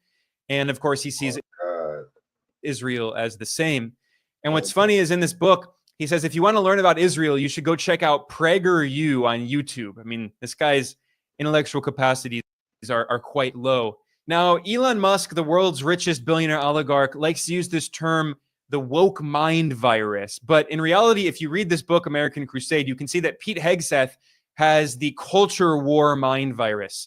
He spends so many paragraphs ranting about college students. This is a grown man in his 40s. And yet he's constantly ranting about teenagers on college campuses. And he wrote, quote, Israel is enemy number one for both Islamists and international leftists, which is... What the hell is an international it's leftists, bro. And the people on the left support Israel. What are they talking about? So didn't Kamala and them support Israel or no? I'm like, are these people really serious, bro? Kamala and Joe Biden both supported it. Oh, God, these people are stupid. Reason alone to love it, end quote. And then he talks about America's college campuses are full of groups pushing the BDS agenda. In this book, Hegseth told his readers that it's time to, quote, put a full-on American crusade into action, end quote. And he said, quote, for us as American crusaders, Israel embodies the soul of our American crusade, the why to our what, faith, family, freedom, and free enterprise. If you love those, learn to love the state of Israel, end quote. Now, of course, it's not surprising to see U.S. officials praise Israel. This is what all major U.S. government officials do, because as Netanyahu himself said, Israel is a mighty aircraft carrier of the U.S. empire, or former U.S. Secretary of State Alexander Haig said that Israel is an unsinkable aircraft carrier for the U.S. empire. So this isn't new. But what is especially concerning about Hegseth is that during Trump's first term as president, Hegseth, back when he was a host on Fox News, he went on TV and he called on Trump to wage war against Iran. He said that Trump should bomb Iranian cultural sites, civilian areas in Iran, and rewrite the rules of war to be advantageous to the United States. None of this, though, changes the calculation of this regime, which is an evil regime. They need to come back limping and begging. I happen to believe that we can't kick the can down the road any longer in trying to prevent Iran from getting a nuclear bomb. So what better time than now to say, we're starting the clock. You've got a week. You've got X amount of time before we start taking out your energy production facilities. We take out key infrastructure. We take out your missile sites. We take out nuclear development. We take out popular capabilities. Or you know what, take out a Quds headquarters while you're at it if you want. But what do you know about these cultural sites? Because we're not supposed to be hitting cultural sites, but I understand, I've been hearing that we believe that the Iranians are hiding missiles and weapons in some of these cultural sites, churches, of course they do. Mosques. This is how would you know? How do you know that? This is what Islamists do. Is what they've done on the battlefield against folks like me and my entire generation. Human shields, using mosques, using hospitals, schools. This is what our enemies do. If we're going to fight to prevent Iran from getting a nuclear bomb, this regime, then we need to rewrite the rules that are advantageous to us. This is very, very troubling because in the Israeli regime, there are a lot of far-right extremists, fanatics, who are chomping at the bit to wage war against Iran. And with people like Pete Hegseth overseeing the Pentagon and other war hawks and neocons in the Trump administration, like the neoconservative Secretary of State, Marco Rubio, and the neocon National Security Advisor, Mike Waltz, there's a very real possibility that Israel could start a war against Iran with U.S. support, of course. The Trump administration would back them. And they've already been waging war against Gaza, ethnically cleansing Gaza. Trump said he wants to take over and colonize Gaza. The U.S. will take over the Gaza Strip, and we will do a job with it, too. We'll own it. Israel's been waging war against Lebanon, been waging war against Syria. The U.S. has also been helping Israel to bomb Syria. They've bombed Iraq. Iran is their ultimate target. And with people like Hegseth in charge, Israel is absolutely going to get a green light. So for more context, who is this guy, Pete Hegseth? I mean, I already talked about how he was a host on Fox News, which is how Trump discovered him. That was his main job qualification for Trump. But Pete Hegseth has been politically involved in the Republican Party for many years, and he has tried to rebrand himself as a so-called populist, which is very cynical because this guy comes from a very elite background. He studied at Princeton University, and then he did a master's at Harvard's Kennedy School, which is the elite bastion of the political class. It's trained a who's who of global elites. As a litigation paralegal, it's sometimes difficult to I find don't- process servers in different states. I don't fall for the BS, bro. Look at this. Harvard University. Oh, dear. Now, if you look at You the know, you didn't fight no war. You know, you didn't fight in no battle on no battlefield. shields, if you look at the shields on the diploma. Is your mom going to be mad? Very mad. I don't think my wife's going to like this either. And then I think we finish it off by saying return to sender right here, and then I'll just sign it for good. For good. You know what I say, Pete? One down, one to go. Andrew, will you grab that Princeton diploma? Oh, no, not yet. We're going to do it. We're going to go all the way. People will say, this is just a stunt. You still have a degree, and that's fine. I went. I got the degree. I walked the classes, all of that. But I hope this is a statement. And after Hegseth graduated from Princeton, what was his job? He worked on Wall Street. He was a stock market analyst for Bear Stearns, which was the investment bank and financial services company that collapsed in the 2008 financial crisis. So this guy is not a representative of the humble American working class. I mean, again, his elite resume includes Princeton, Harvard, and Wall Street. And then when he first got involved in politics, he was an extreme neocon. I mean, he was just a card-carrying, cookie-cutter neocon. In fact, Hegseth ran for the U.S. Senate in 2012, and he was supported by some of the most notorious neoconservative warmongers like Bill Kristol. I mean, one of the original neocons who strongly supported the illegal U.S. invasion of Iraq. And in fact, Hegseth was such a strong supporter of Bush in the Iraq War that he volunteered to get sent to Iraq as a soldier in the U.S. Army, and he fought in the Iraq War. And after he joined the U.S. Army, Hegseth was sent for a year to Guantanamo Bay, the U.S. internment camp where people were tortured. I mean, some of the most brutal forms of torture you can imagine. This is very well documented. People were being tortured under the Bush administration while Hegseth was serving there with the U.S. military in Guantanamo while he was there. And Hegseth has been totally supportive of the U.S. military's policy in Guantanamo. In fact, in February of 2025, he visited the U.S. internment camp in Guantanamo Bay and did a photo op posing with U.S. soldiers. This is illegally occupied Cuban territory, by the way. The Cuban government has said for decades that the U.S. government has to give this territory back to Cuba, but the U.S. continues to occupy it. And the Trump administration is even deporting undocumented immigrants to this internment camp in Guantanamo just to prove how cruel and vicious he is. And finally, this brings me back to the book American Crusade, published by the current U.S. Defense Secretary, Pete Hegseth, back in 2020 when he was working as a Fox News host. I already looked at some of the extreme passages in here. I want to look at a few more. Now, this book is nearly 300 pages long, and over half of it is dedicated to fighting against what he calls leftism. That's one of his main enemies, along with China and Islam.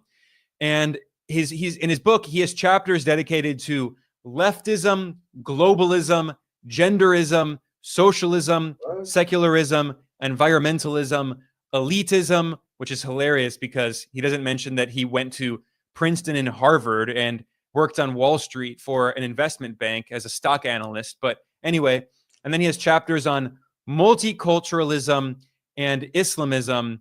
And his final chapter is titled, Make the Crusade Great Again. On the first page of this book, Hegseth declares a holy war. That is the language he used. He said, quote, "This time in our history calls for an American crusade. Yes, a holy war for the righteous cause of human freedom," end quote. And he mentions the Crusader slogan, Deus vult, which is in Latin, means God wills it.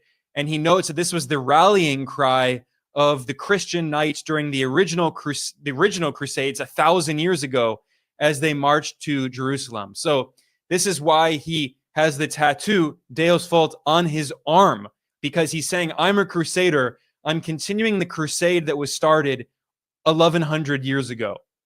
And for Pete Hegseth, this crusade is not only against Islam. I mean, it is against Islam, but more fundamentally, it's against the political left and against China.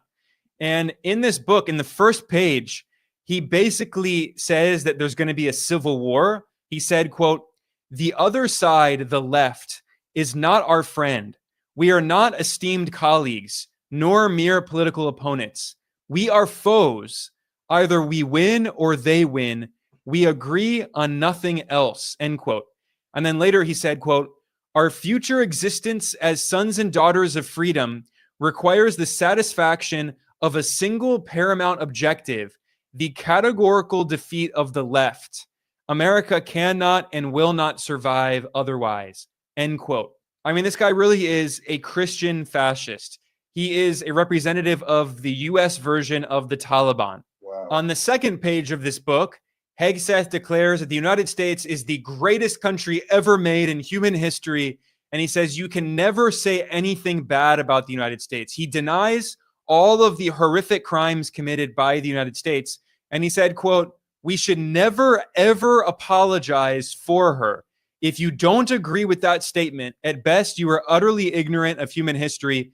At worst, you are a willing enemy of freedom and America," end quote. I mean, this is just fascism. He's saying, if you don't support the United States 100%, if you criticize the United States, you are an enemy and we are at war with you. This is the way he sees the world. And not only other countries. I mean, if you're a Muslim, if you're Chinese, he sees you as a major enemy. But also, if you are an American on the left, a left-wing person, he also sees you as the enemy. He wrote, quote, "Donald Trump's Red Hat Rebellion demonstrates that unapologetically going on offense is the only tenable strategy for the defense of our republic. Surrounded by the left, with the odds stacked against us, only a crusade will do," end quote. Now, in this book, Hegseth repeatedly talks about an impending civil war in the United States. He really says that there's going to be a civil war between the right and the left. And he predicted that it would happen after the 2020 election if Trump lost. Now, newsflash, Donald Trump did lose the 2020 election. Joe Biden, the Democrat, won. But in this book, which was published before the 2020 election, Hegseth predicted that if the Democrats won, then globalism and genderism and socialism and secularism would win. He said leftism will enslave us as with all big government until it's enslaved by Islamism. Let's do this. Man, shout out to geopolitical economy report, excuse me. Shout out to them. Man, that just goes to show, you know what I'm saying, who this dude, Pete Hegseth, is. Sorry, man, my bad, man. I was long-winded with that video. So let's talk about this the brother right here that got EV, got electric vehicle companies. Brother, let's check him out. Fair use, fair use. With my generator in that car, you don't have to stop for a charging station. How dope this is. Why are you talking about this, though? Why are you talking about this?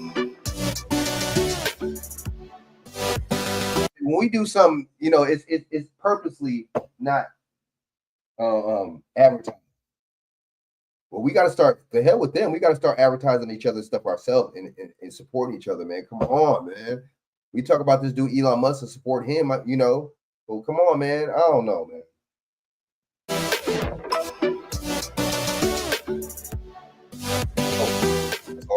Hey, it's Miguel Lloyd, and I have the pleasure here today to sit down and talk to Mr. Derek Bailey with Derek Automotive Technologies, brother.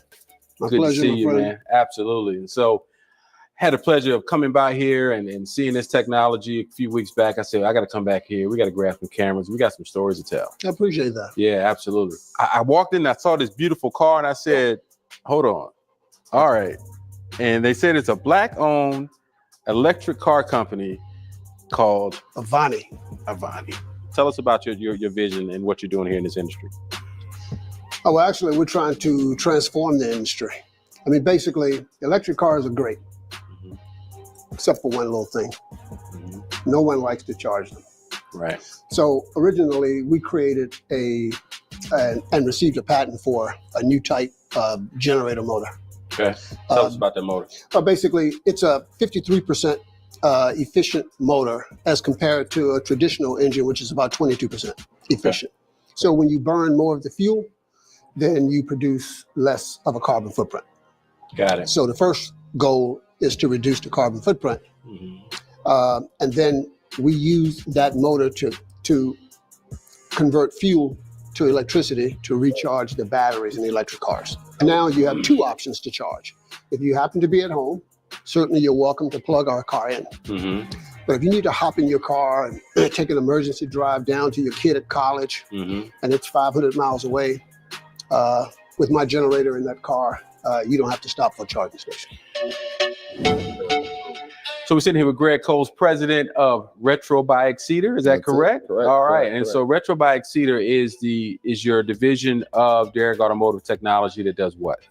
Retro by Exeter is the division that converts existing gas-powered cars into electric.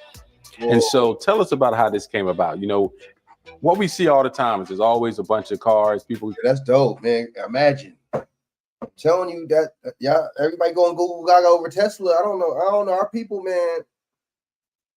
I'm just disappointed in some of our people, man, because but we don't support our people at all. That's weird to me, man. Very weird. Sit at them for 10 years, they get tired of them, or they have a little. Even the celebrities don't support each other. You know what I'm saying? Or that, you know, too many things happen with the car. This breaks down, that breaks down. Next thing you know, you're back at the dealership buying it all over again. But you're saying there's some nice bodies cars out there in the market that you can take, convert them to electric, and keep those things on the road for the foreseeable future. Oh, millions. Yeah. There's millions of them. Just take your insurance companies. We've got 3 million flood cars sitting around alone. What we're able to do is take these cars, rip out all of the gas components, everything that's either gas or diesel.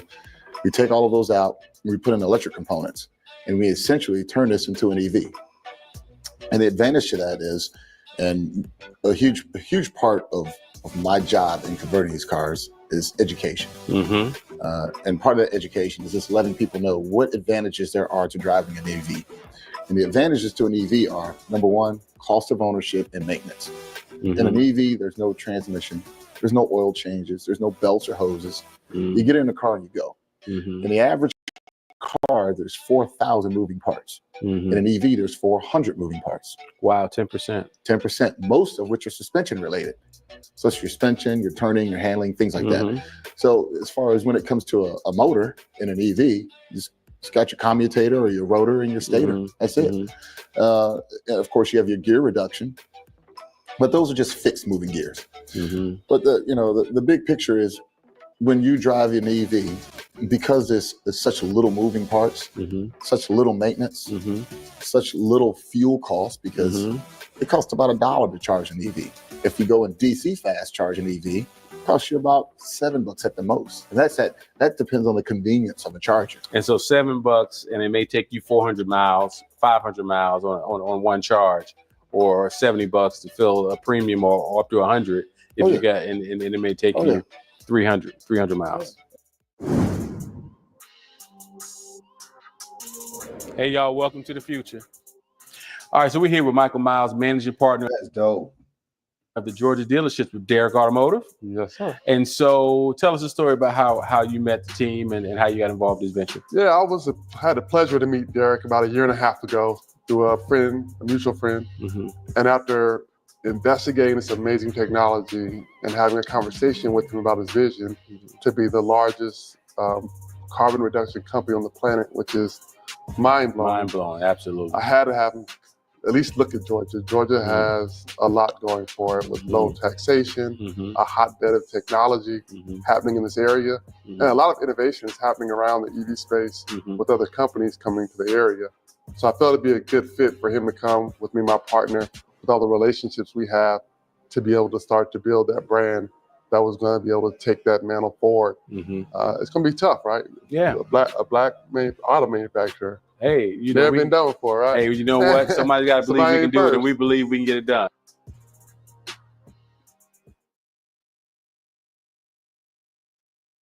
All right, hold up. Let me show you China's. We got China's real quick. Look, this is why they blocking China's and putting tariffs on China.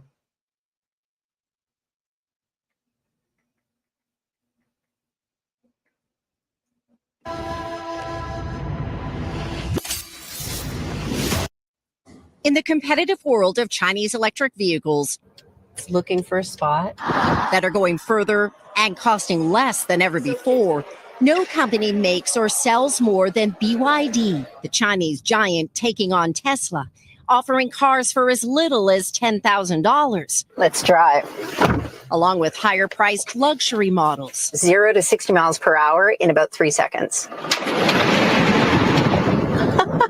Anything like this in the US? Nothing I've drove. But don't look for electric cars from BYD on American roads anytime. Yeah, you see that? That's corny. I don't see. That's all. That's not fair game right there. That's not fair game. You know what I'm saying? And that's not for the sake of America. They're not doing it for America. They're doing it for the billionaires' profit. That's it. Why would you not want Americans to be able to own something like that? I tell you. I'm soon. The U.S. government need to be more friendly. Well, look at all this other stuff that from all these other countries that are here, right? You see how they pick and choose? He is the CEO steering BYD's expansion in the Americas. In an exclusive interview, she said the U.S. is not part of the plan yet. They're not ready. But then for BYD, we are ready. What conditions would need to exist in order to consider an entry into the U.S. market? That's a good question. You should go back to ask the DCO. BYD faces stiff hurdles in the U.S., including a 25% tariff on imports and pushback from U.S. automakers. And this was how many? So this is almost a year ago. This was before Trump was in there. So this was when Biden was in there. I told you Biden was putting tariffs on them too, man. It's all these people aren't going to stop the tariff. See, one thing that the Democrats and Republicans are going to do is they're going to keep their billionaires rich. They're going to keep their billionaires rich. This is not for no America. Oh, America. They motherfuckers don't care about no fucking America. Look how shitty America is. Look how education, everything's going down. Look how poor people are. Look how the homeless rate is. You really think they care? This is just a place to do their crime, man, and they dirty work, man. I'm telling you. Who see Chinese competition as a major threat. I think it's going to require trade restrictions for a limited period of time, which will allow. They was doing it since the Biden administration. The Western automakers in the U.S. Both for doing it. And Trump making a big old spectacle of it when Biden was doing it. See how fake these people are? Trump, the tariffs on China. When Biden was doing it himself, they were both doing it. Don't get fooled by this dude, man. I see a lot of people getting fooled by this cat, man. We don't have faith in each other. We have faith in these white people. I get it. Let's go. Automakers to catch up. Even Tesla CEO Elon Musk, who just made a surprise visit to Beijing to meet officials. It's good to see electric vehicles making progress for China. Said that without trade barriers, Chinese EVs will, quote, demolish other car companies. BYD began as a battery manufacturer, and with the help of government subsidies, now government subsidies. China and these places put government funding in what they want to make their infrastructure better. It's not all private like America. Do y'all get it? Ronald Reagan sold us out to these private corporations. Everything is private. Everything is regulated, is for profit. You're not going to have that much demand. It's not going to be as serious if it was government funded. But they were like, oh, that's socialism, that's this or whatever. That's why I don't fall into none of this, man. I'm telling you, I don't fall into none of this BS. It's right and right, and it's wrong and wrong, and they're doing wrong, but that's on us though. Because we can get the knowledge if we want to, and we really wanted to. But when the white people come, we jump for joy. We go crazy and Google Gaga when they say something. Because, everything they say is right to us. Controls every mile of its low-cost supply chain from parts to shipping. Among the concerns of U.S. automakers and lawmakers, that BYD's plan to build a factory in Mexico could allow the company to skirt tariffs under free trade rules. BYD That'd be smart. Denies that's the goal. And you see, that's how you know Trump is full of ish, because free trade rules, because that would be, guess what? Canada is an ally and a trade ally, so they could free trade rules under Canada. But see, that's how you know Trump is full of it, because how are you going to put tariffs on your trade partner? Why would you want to do that? I don't. That's why I don't fall for none of that. I don't fall for none of And that. U.S. officials say You don't there put trade tariffs on. You don't put trade tariffs on your average on an ally. are growing fears China could use smart car technology to spy on American drivers. What did you make of the Biden administration opening? See, Biden was saying this, Trump is saying that. It's all the same. And guess what? All of them want to keep the rich and tax cuts for the billionaires. So guess what? It's all the same. Biden. That's Biden's way of keeping these billionaires rich right there, by taxing and putting tariffs on China in their EVs. Opening an investigation into smart car technology because of national security concerns that this technology was coming from China. I don't understand. There's no data approve that. National security concerns are overblown? Overblown, almost sensitive and misleading. BYD alone is producing more than 3 million cars a year, with capacity for more, and few signs of slowing down. Janice Mackey-Freer, NBC News, Shenzhen.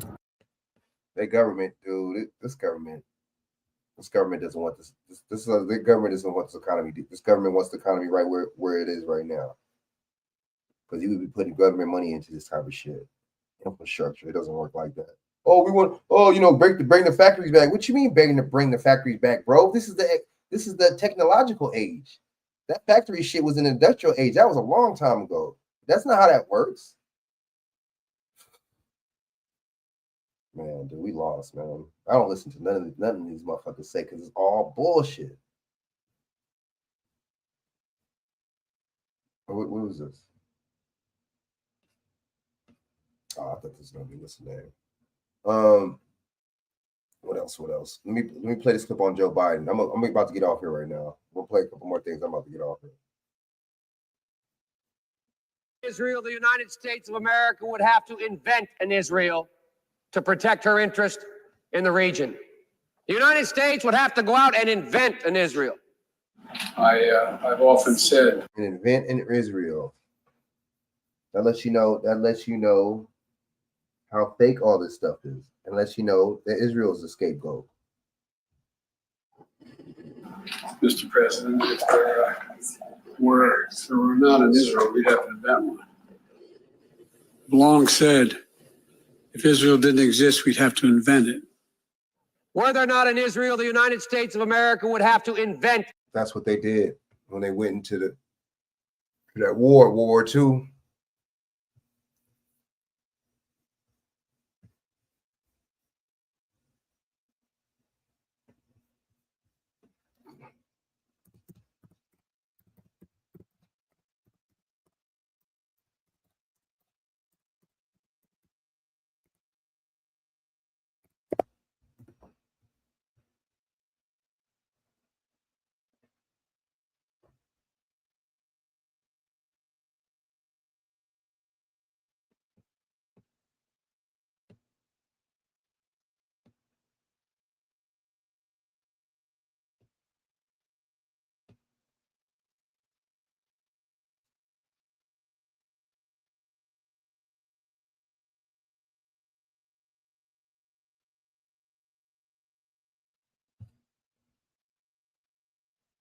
Hold on.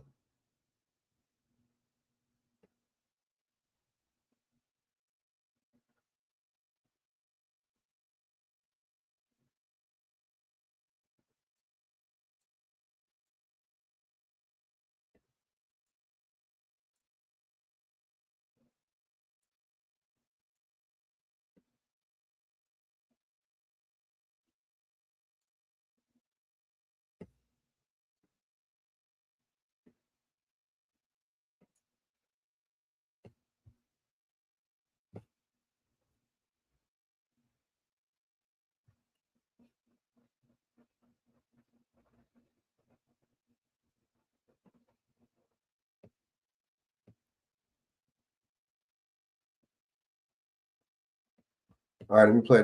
My bad. Let me get on it. Okay, so what that tell you, man? I'll be telling you about these people. All right, I'm about to play. Okay, I'm about to get off this mug, man.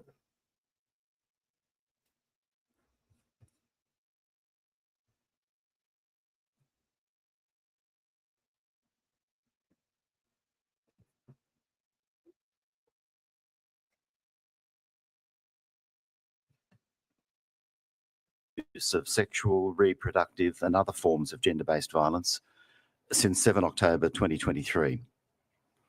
Our report finds that Israel has increasingly employed sexual, reproductive, and other forms of gender-based violence against Palestinians as part of a broader effort to undermine their right to self-determination. It also concludes that Israel has carried out genocidal acts through the systematic destruction of sexual and reproductive healthcare facilities. The report documents a broad range of violations perpetrated against Palestinian women, men, girls, and boys across the occupied Palestine. Nobody ever talk about this. This media don't talk about this, right? American media doesn't talk about this type of stuff. Palestinian territory since 7 October 2023 that constitutes a major element in the ill treatment of Palestinians and are part of the unlawful occupation and persecution of Palestinians as a group. The report released today summarises the findings of our investigations since October 2023 into these issues. It is the first in-depth UN investigation into sexual, reproductive and other forms of gender-based violence by the Israeli security forces and Israeli settlers since October 2023. The methodology used in preparation of the report is set out in paragraph 6 of the document released today. It's the standard methodology for UN investigations of this kind. Our report is based on interviews with victims and witnesses, including expert medical witnesses, some of whom appeared during the public hearings which we have conducted over the last 2 days. The report lists a number of conclusions. I draw your attention to one that perhaps best summarises the bottom line at the end of our investigations. That's contained in paragraph 223. The frequency, prevalence and severity of sexual and gender-based crimes perpetrated across the occupied Palestinian territory leads the Commission to conclude that sexual and gender-based violence is increasingly used as a method of war by Israel to destabilise, dominate, oppress and destroy the Palestinian people. The Commission documented a pattern of sexual violence, including cases of rape and other forms of sexual violence, torture and other inhumane acts that amount to war crimes and crimes against humanity. Israel continues to obstruct the Commission, Israel continues to obstruct the Commission's investigations and prevent its access not only to Israel itself, but also to the occupied Palestinian territory. As mentioned in the report, several requests for information and access were sent to the government of Israel, including requests for information on specific cases of sexual and gender-based violence carried out by members of the Israeli security forces. The Commission has not received any information about prosecutions of members. Of course not. So I'm gonna play the rest of this. Let me get off here, man, y'all. So salute. I've been on for 3 hours, man. Salute. Y'all see what's going on? Let's see. You know what I'm saying? They on Netanyahu's tail. I'm gonna play. I got a couple on Wednesday. I'm gonna play some more stuff, man. I got some more stuff, man. I got a lot of stuff in the chamber. You feel me? We'll see. They on Netanyahu. They're putting pressure on him. Look at the type of stuff they doing. The U.S. media is not going to talk about this. The American media is not going to talk about this. The mainstream media is not going to talk about this. These white conservatives ain't going to talk about this. These white liberals ain't going to talk about this. All right? And these black YouTubers ain't going to talk about this. These black YouTubers ain't concerned about this. They ain't going to talk about this. You know what I'm saying? They just, if you for Trump, then tell the bad things he's doing. Tell the bullshit he's doing. If you for him, don't just call out the good things or the shit you like. That's corny. That's bias. You see what I'm saying? If we could do it to Joe Biden, why can't we do it to this administration? I don't know, but we don't want to do the hard work and come together. That's why. So check this out, man. Let me see. This is at timestamp 3:18. The Israeli security forces or Israeli settlers for sexual and violence committed since October 2023. So I'm gonna holler at y'all, man. Salute. I'm gonna play the rest of this next time I come on here, man. So like, comment, subscribe, man. Hit the like button, man. Y'all share this out to y'all, share this out, man, to y'all social media. Hit the like button. Subscribe if you're not subscribed. I'm gonna come back on Wednesday, a couple more days, all right? And I got some more stuff for you, man. I got a lot of stuff going on, man. So salute. Just lets you know that all this stuff is a game. It's all BS. It's all strategy. You know what I'm saying? It's all to keep them rich and to keep you poor, to keep the people that are funding them rich. You see what I'm saying? And to make it seem like they want some kind of industrial economic, you know what I'm saying, flourish when they want their self to flourish. Everybody's looking out for themselves. Me, I. That's it. They're not looking out for us. He got 13 billionaires in his cabinet. Why would they care about regular people like me and you? We got to look at it like that. These people, come on, man. Like, we got to think, all right? So salute Wednesday. I'm going to holler back at y'all, man. So share this out to y'all social media as much as people y'all can. Salute. Thanks for everybody coming on, man. Shaq, you know what I'm saying? BJ, Dog Boss, everybody. Kiyanki. Salute. All right? And I'm out. Salute. Peace, man.